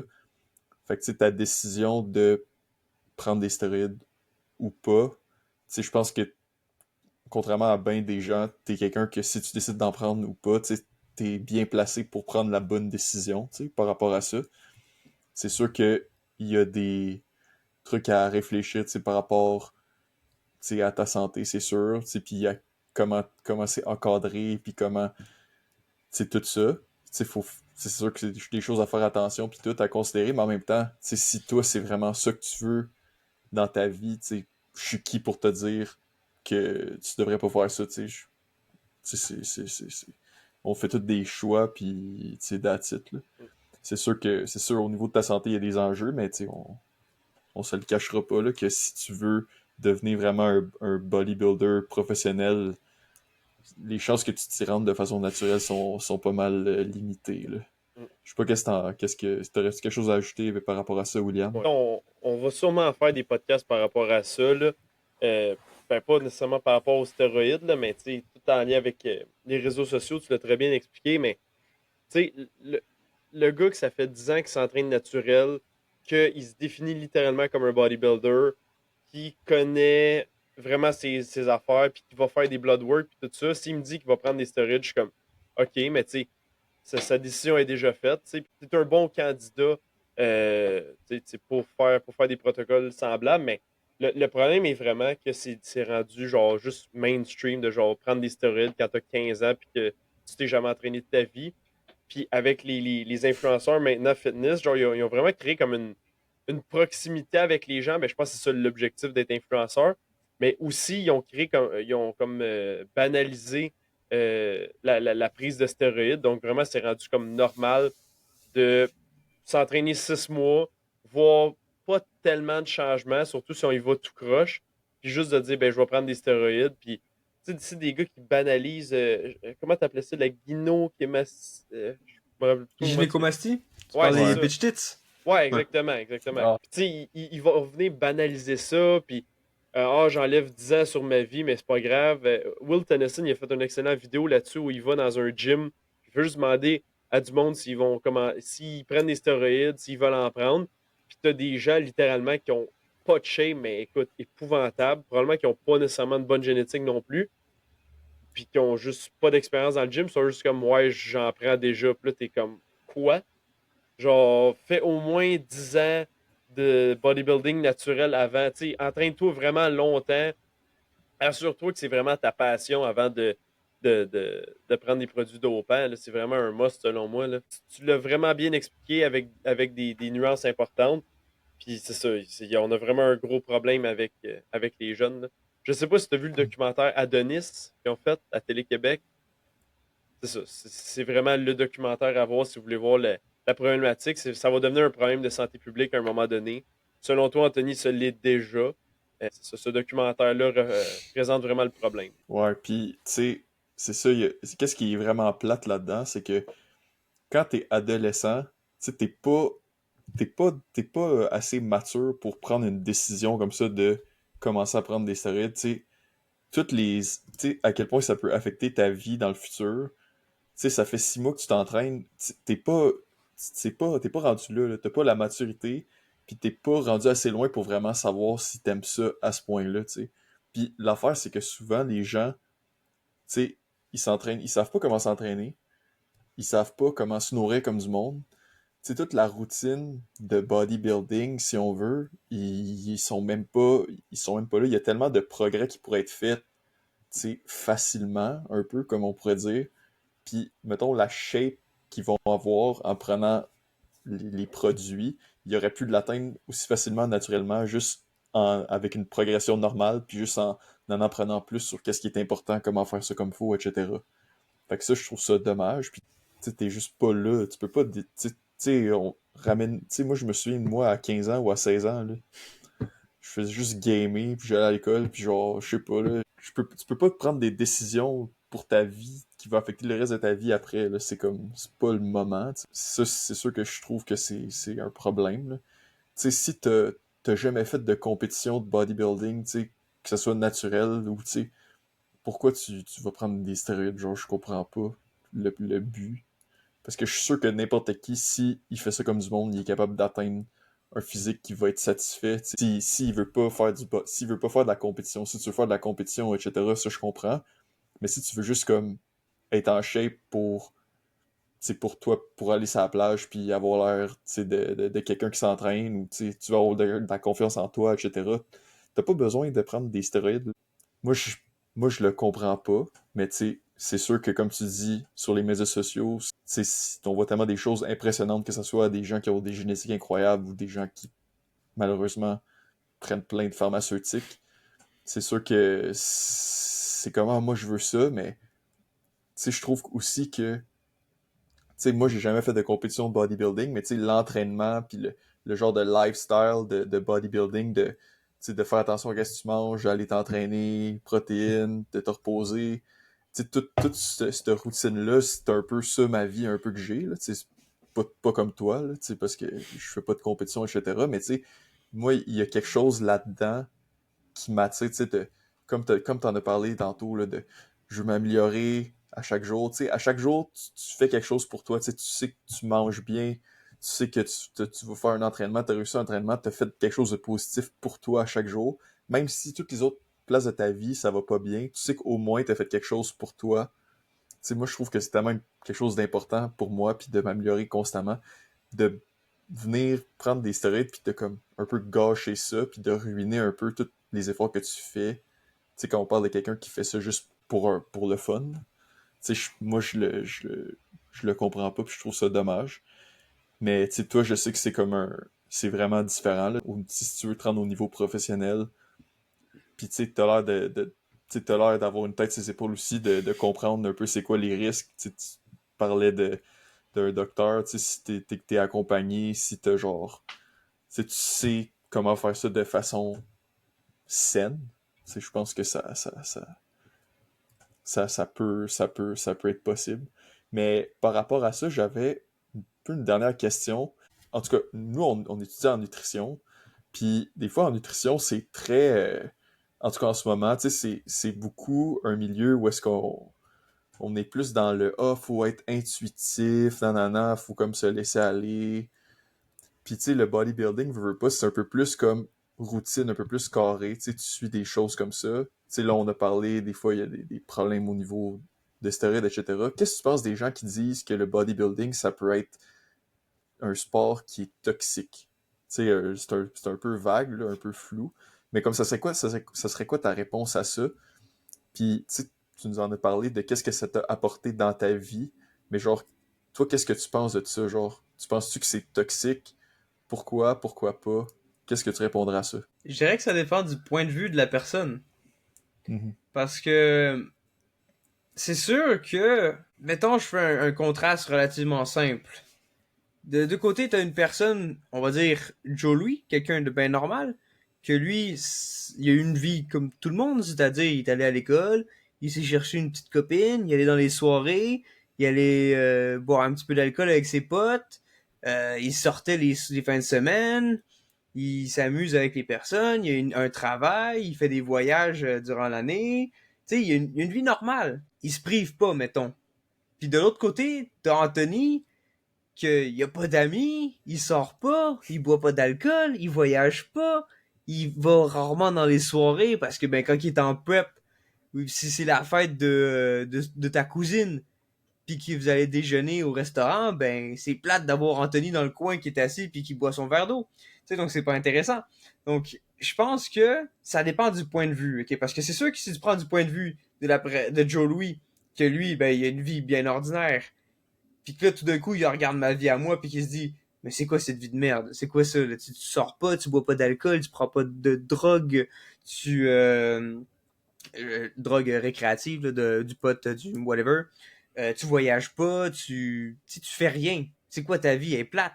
Donc, je peux comprendre qu'il y a certaines personnes qui regardent ça et qui disent, c'est toxique. T'es obnubilé par ton physique, c'est toxique mentalement, tu sais, t'as une maladie mentale de tout le temps vouloir tout faire comme ça. Mais en même temps, de mon point de vue à moi, c'est pas toxique. C'est ça que j'aime faire. Moi, j'ai pas envie de boire de l'alcool. J'ai pas envie d'aller au restaurant. J'ai pas envie d'aller voyager. Mais j'ai envie d'aller au gym. J'ai envie de manger du poulet. Puis j'ai envie de me coucher à 9h pour pouvoir me lever à 5h. Donc, toxique, ça dépend du point de vue de la personne. Je peux comprendre que quelqu'un dise c'est toxique, mais c'est parce que ça t'intéresse pas ce que je fais. Toi. Comme moi, je pourrais trouver que c'est toxique de dire que il y a la pression sociale de Joe Louis, il a pas le choix de boire de l'alcool quand il sort à un party. Tout le monde a sa bière dans les mains, Joe Louis a pas sa bière. La pression sociale, Joe Louis va s'ouvrir une bière. Moi, je l'ai pas, ça. Mais autant que vice-versa. Donc, c'est vraiment, je dirais que c'est la perception des gens. Puis ça, ben, tu peux pas l'influencer. C'est chacun a sa propre perception d'un sport, d'un événement, de quelque chose. Donc, si les gens trouvent ça toxique, c'est peut-être parce qu'ils le comprennent pas, ou peut-être parce qu'ils ont pas envie de le comprendre, ou peut-être juste, ben, ils aiment pas ça, ça les intéresse pas. Autant que moi, ben, ça m'intéresse pas. Je peux le comprendre, mais ça m'intéresse pas.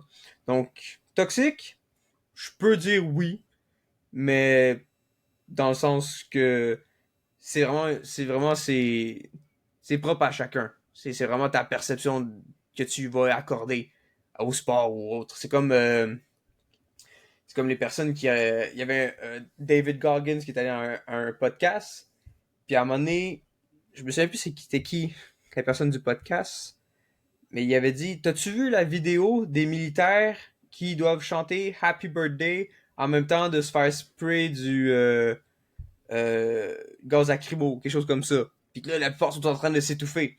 David Goggins, il a répondu quelque chose comme genre, je comprends que la plupart des gens qui ont vu cette vidéo-là soient choqués puis qu'ils se disent que c'est irresponsable, mais en même temps, vous savez pas ce que ça prend pour ces personnes-là psychologiques de se rendre à ce point-là, qu'est-ce qu'ils veulent chercher derrière ça.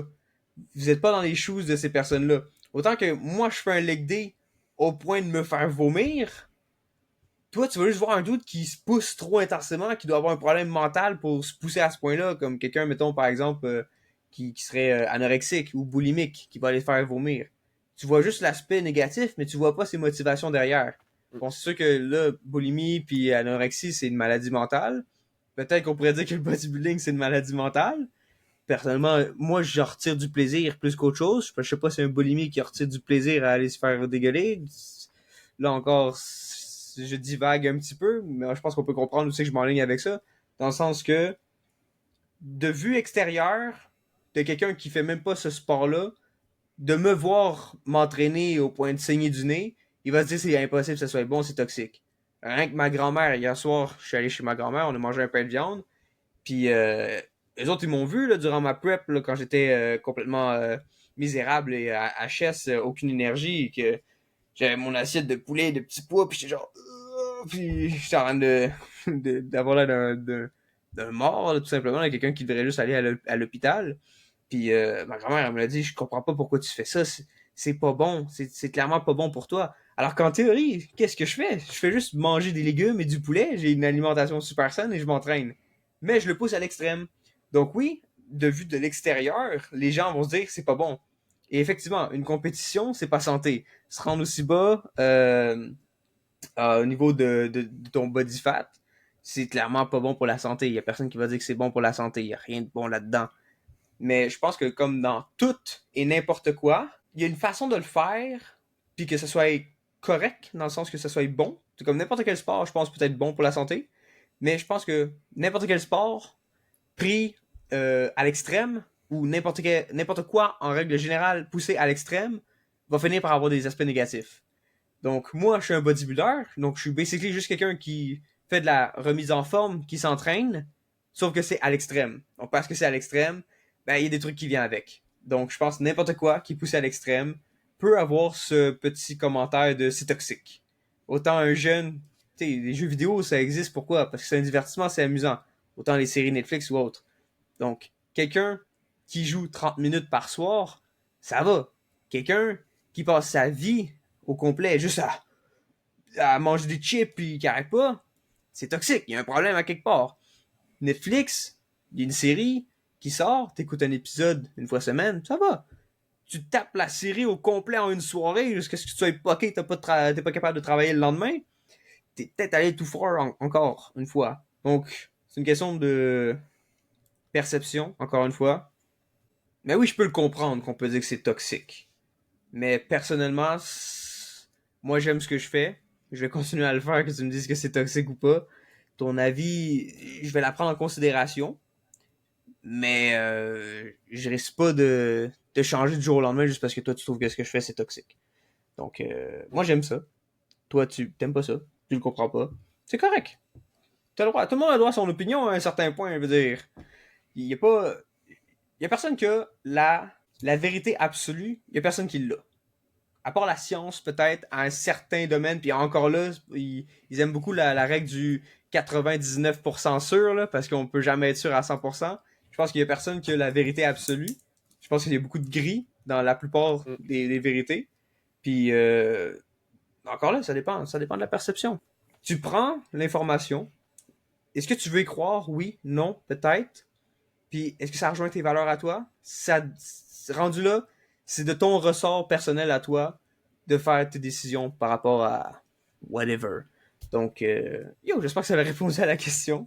Donc, c'est ça. Ouais, c'était vraiment une belle réponse. Tu sais, aussi, j'espère que cet épisode-là, tu sais, s'il y a des gens tu sais, qui étudient en nutrition ou tu sais, juste du public, tu sais, en général, qui connaissent pas le bodybuilding, tu sais, que à première vue, ils pourraient comme le voir puis juger puis dire ah c'est toxique. J'espère que avec toutes tes explications, tu nous as expliqué tu sais, ton background, tu as expliqué c'était quoi tes motivations, tu sais pourquoi tu fais ça. Tu sais, c'est toujours du dépassement de soi. Tu sais, c'est juste un objectif personnel au final.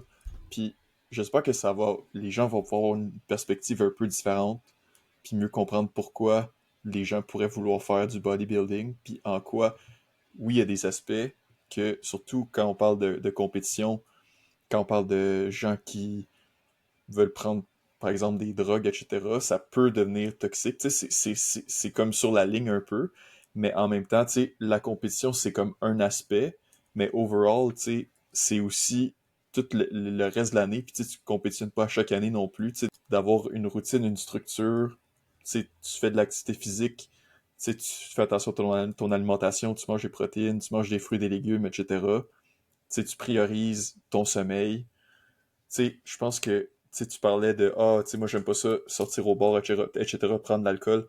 Personnellement, moi non plus, c'est pas ça que je préfère faire dans ma vie. Tu sais, j'aime ça, j'ai des amis, j'aime ça faire des activités avec mes amis, c'est important pour moi. Mais ce sera peut-être pas nécessairement, comme tout le monde, aller sortir au bar, c'est pas nécessairement ça qui me passionne le plus. Puis je pense que, tu sais, il y a façon d'avoir un lifestyle de bodybuilder, surtout quand on parle du off-season, là, tu sais, puis que ce soit complètement normal, tu sais. Tu suis qu'est-ce que tu as à faire, puis en même temps, tu es capable de t'amuser, tu es capable d'aller manger du cheesecake, tu es capable d'aller au restaurant avec ta blonde de sushi, puis rester pogné avec les inondations, sur la route, puis, tu sais, en tout cas, mais fait que tu sais, c'est ça. Puis c'est sûr que quand t'arrives puis t'as une compétition, tu sais, tu vas te préparer pour ça. C'est sûr que là, ça devient un peu plus intense. Puis là, quand t'es d'un œil extérieur, tu peux te dire, ah, c'est pas, je pense que c'est pas santé faire ça puis tout. Puis effectivement, ça l'est pas, mais c'est comme prendre une photo dans le overall de, tu sais, ça te donne une motivation dans ta vie. Puis en général, c'est quand même des bonnes habitudes de vie. Tu sais, que plus de gens devraient essayer de suivre, tu sais, s'entraîner, faire de l'activité physique, tu sais, faire attention à ce qu'on mange. Fait que oui, ça peut être dans l'extrême, mais en même temps, je pense pas que c'est bien de tout de suite juger et de dire que c'est toxique à première vue. Je sais pas qu'est-ce que t'en penses, William. Oui, ben, je suis 100% d'accord avec toi. Puis, tu sais, au final, ça se résume à, dans la vie, t'es soit obsédé ou t'es juste average. Tu sais, je pense que c'est littéralement ça, là. Ben oui, dans le sens où, tu sais, si Anthony, il pousse pas ça à fond, tu sais, pour la récupération, l'entraînement, la nutrition, tout ça, ben, tu pourras jamais finir, tu sais, t'as fini quoi? T'as fini troisième dans la classique physique naturelle. Là, tu parles de continuer des compétitions, tu sais, ça fait 10 ans que tu t'entraînes, mais tu sais, sans cette obsession-là, tu peux jamais atteindre tes objectifs, là. Fait que c'est pas tout le monde non plus qui va devenir bodybuilder professionnel, on s'entend. Mais tu sais, à un moment donné, ben, faut que tu trouves tes motivations, faut que tu fasses tes choix. Puis après ça, ben, si t'as de quoi qui te motive à fond, ben, tu peux y aller à 100% puis devenir obsessif avec ça. Puis je pense pas que c'est nécessairement une mauvaise chose. Les gens ont tendance à juger rapidement sans connaître les motivations de la personne. Là, tu sais, moi, Anthony, j'ai trouvé que c'était des excellentes motivations que tu avais pour faire du bodybuilding. Puis, tu sais, je te dirais de continuer. Puis, t'es obsessif, mais garde, c'est ça ton sport, c'est ça ta vie, littéralement. Puis, c'est vraiment, moi, je trouve ça vraiment beau de voir ça, là. Il y a tellement de monde qui font rien dans la vie, puis là, t'as toi qui arrive, puis t'as tout ça structuré, puis tout. Puis, en tout cas, moi, j'ai bien aimé ça. Ouais, puis tu sais, tu l'as mentionné, Anthony, tu sais, au final, on est tous des adultes. Tu sais, on est tous, tu sais, on vit dans un pays, un monde libre. Tu sais, tant que tu respectes les lois, si tu veux, tu sais, tu peux faire ce que tu veux, là. Tu sais, les gens peuvent te juger, dire, ah, c'est pas santé, non, non, c'est toxique, mais comme, c'est ta vie et non la leur. Fait que, tu sais, tu fais qu'est-ce que. Tu sais, là, je parle pour toi, mais je parle pour moi aussi. Tu sais, j'aime ça, le bodybuilding aussi. J'ai jamais fait de compétition, mais tu sais, c'est le genre d'affaire que des fois, tu peux te faire dire, ah, le gars, il est intense, tu sais, je comprends pourquoi il fait ça. Mais tu sais, c'est tout. Tu sais, au final, tu prends du agency, tu sais, tu décides, tu prends le contrôle de qu'est-ce que toi, tu veux pour ta vie. Tu sais, tu décides, moi, le bodybuilding, ça m'inspire, j'aime ça. C'est ça que je veux faire. Puis, tu sais, ça fait que tu fais ça, puis il y a d'autres choses que tu pourrais faire que tu fais pas. Puis, tu sais, t'es conscient que t'as des positifs, t'as des négatifs, mais tu prends la décision par toi-même. Puis, je pense que ça, c'est vraiment puissant, tu sais. Puis, tu sais, au moins, comme William t'a dit, toi, t'as décidé de faire ça, tandis que d'autres gens pourraient faire pas grand-chose. Mais, tu sais, au moins, toi, t'as quelque chose qui te passionne, t'as quelque chose que le matin, tu te réveilles, comme tu dis, à 5 heures le matin, puis, tu sais, t'es motivé par quelque chose. Fait que, tu sais, moi, je trouve ça beau aussi. Fait que, écoute, je t'encourage à continuer, peu importe où c'est que ça t'emmène. Puis écoute, je pense qu'on arrive pas mal à la fin de l'épisode, là. Je suis vraiment content là, que tu aies accepté de venir nous parler. Puis ça a été vraiment intéressant de voir ta perspective sur le sport, sur ton mode de vie, littéralement, là, tes motivations, etc. Tu as vraiment été dans les détails. Puis j'ai vraiment apprécié. Tu as dit que c'est ton premier podcast à vie qui était un peu stressé, mais pour vrai, tu as fait une vraiment belle job. Puis t'es vraiment charismatique. Que, vraiment, merci beaucoup là, d'avoir participé. Ah, écoute, ça m'a fait plaisir. Honnêtement, si jamais vous refaire ça, là, moi, ça part au four. Hein. Peut-être parce que je suis un bodybuilder, mais j'ai une grande gueule. Hein. J'aime parler de tout. N'importe quel sujet, là, tu veux l'avis d'Anthony, là, ça part au four. Tu m'invites, là. Invité spécial, Tony, t'en penses quoi? Yo, je sors mon téléphone. Quoi? C'est quoi ta question? Hey, ça part au four. Ouais, non, c'était vraiment le fun. Premier podcast, j'ai adoré l'expérience. Là, tu vois, il est rendu 10 heures, ça fait 1 heure que je pourrais dormir. Oh purée, je suis en train de perdre des gains là, avec vos conneries. Là. Je vais aller me prendre un petit meal, puis après on va aller faire une petite sieste. Mais c'était vraiment le fun, j'ai apprécié ma soirée, ça valait la peine. Je suis vraiment été content d'être là. Merci les boys. Mathieu, William, merci, c'était le fun. Yes, merci à toi. Merci d'avoir écouté jusque-là si vous êtes encore là. Au fond, si vous avez des questions, des commentaires, vous pouvez les laisser euh, au bas de également. Vous pouvez nous mettre un j'aime si vous avez apprécié l'épisode. Vous pouvez nous mettre un review sur Spotify. Vous pouvez nous mettre 5 étoiles. D'habitude, c'est ça que les gens nous mettent. Mais c'est libre à vous. Vous pouvez nous suivre sur Instagram également, moi et William. Anthony aussi, il est sur Instagram. On va mettre le lien en dessous dans la description là, si vous voulez aller le suivre. Allez voir sa shape, allez voir son contenu. Je sais qu'il fait beaucoup de stories puis de contenu un peu plus motivationnel. Là, essayer de psychologie, motivation un peu. Fait que peut-être que vous pouvez aller jeter un coup d'œil, voir si ça vous intéresse, si vous trouvez ça intéressant. Donc, merci beaucoup de nous avoir écoutés, puis on se voit la semaine prochaine pour un prochain épisode de Mindset Croissance.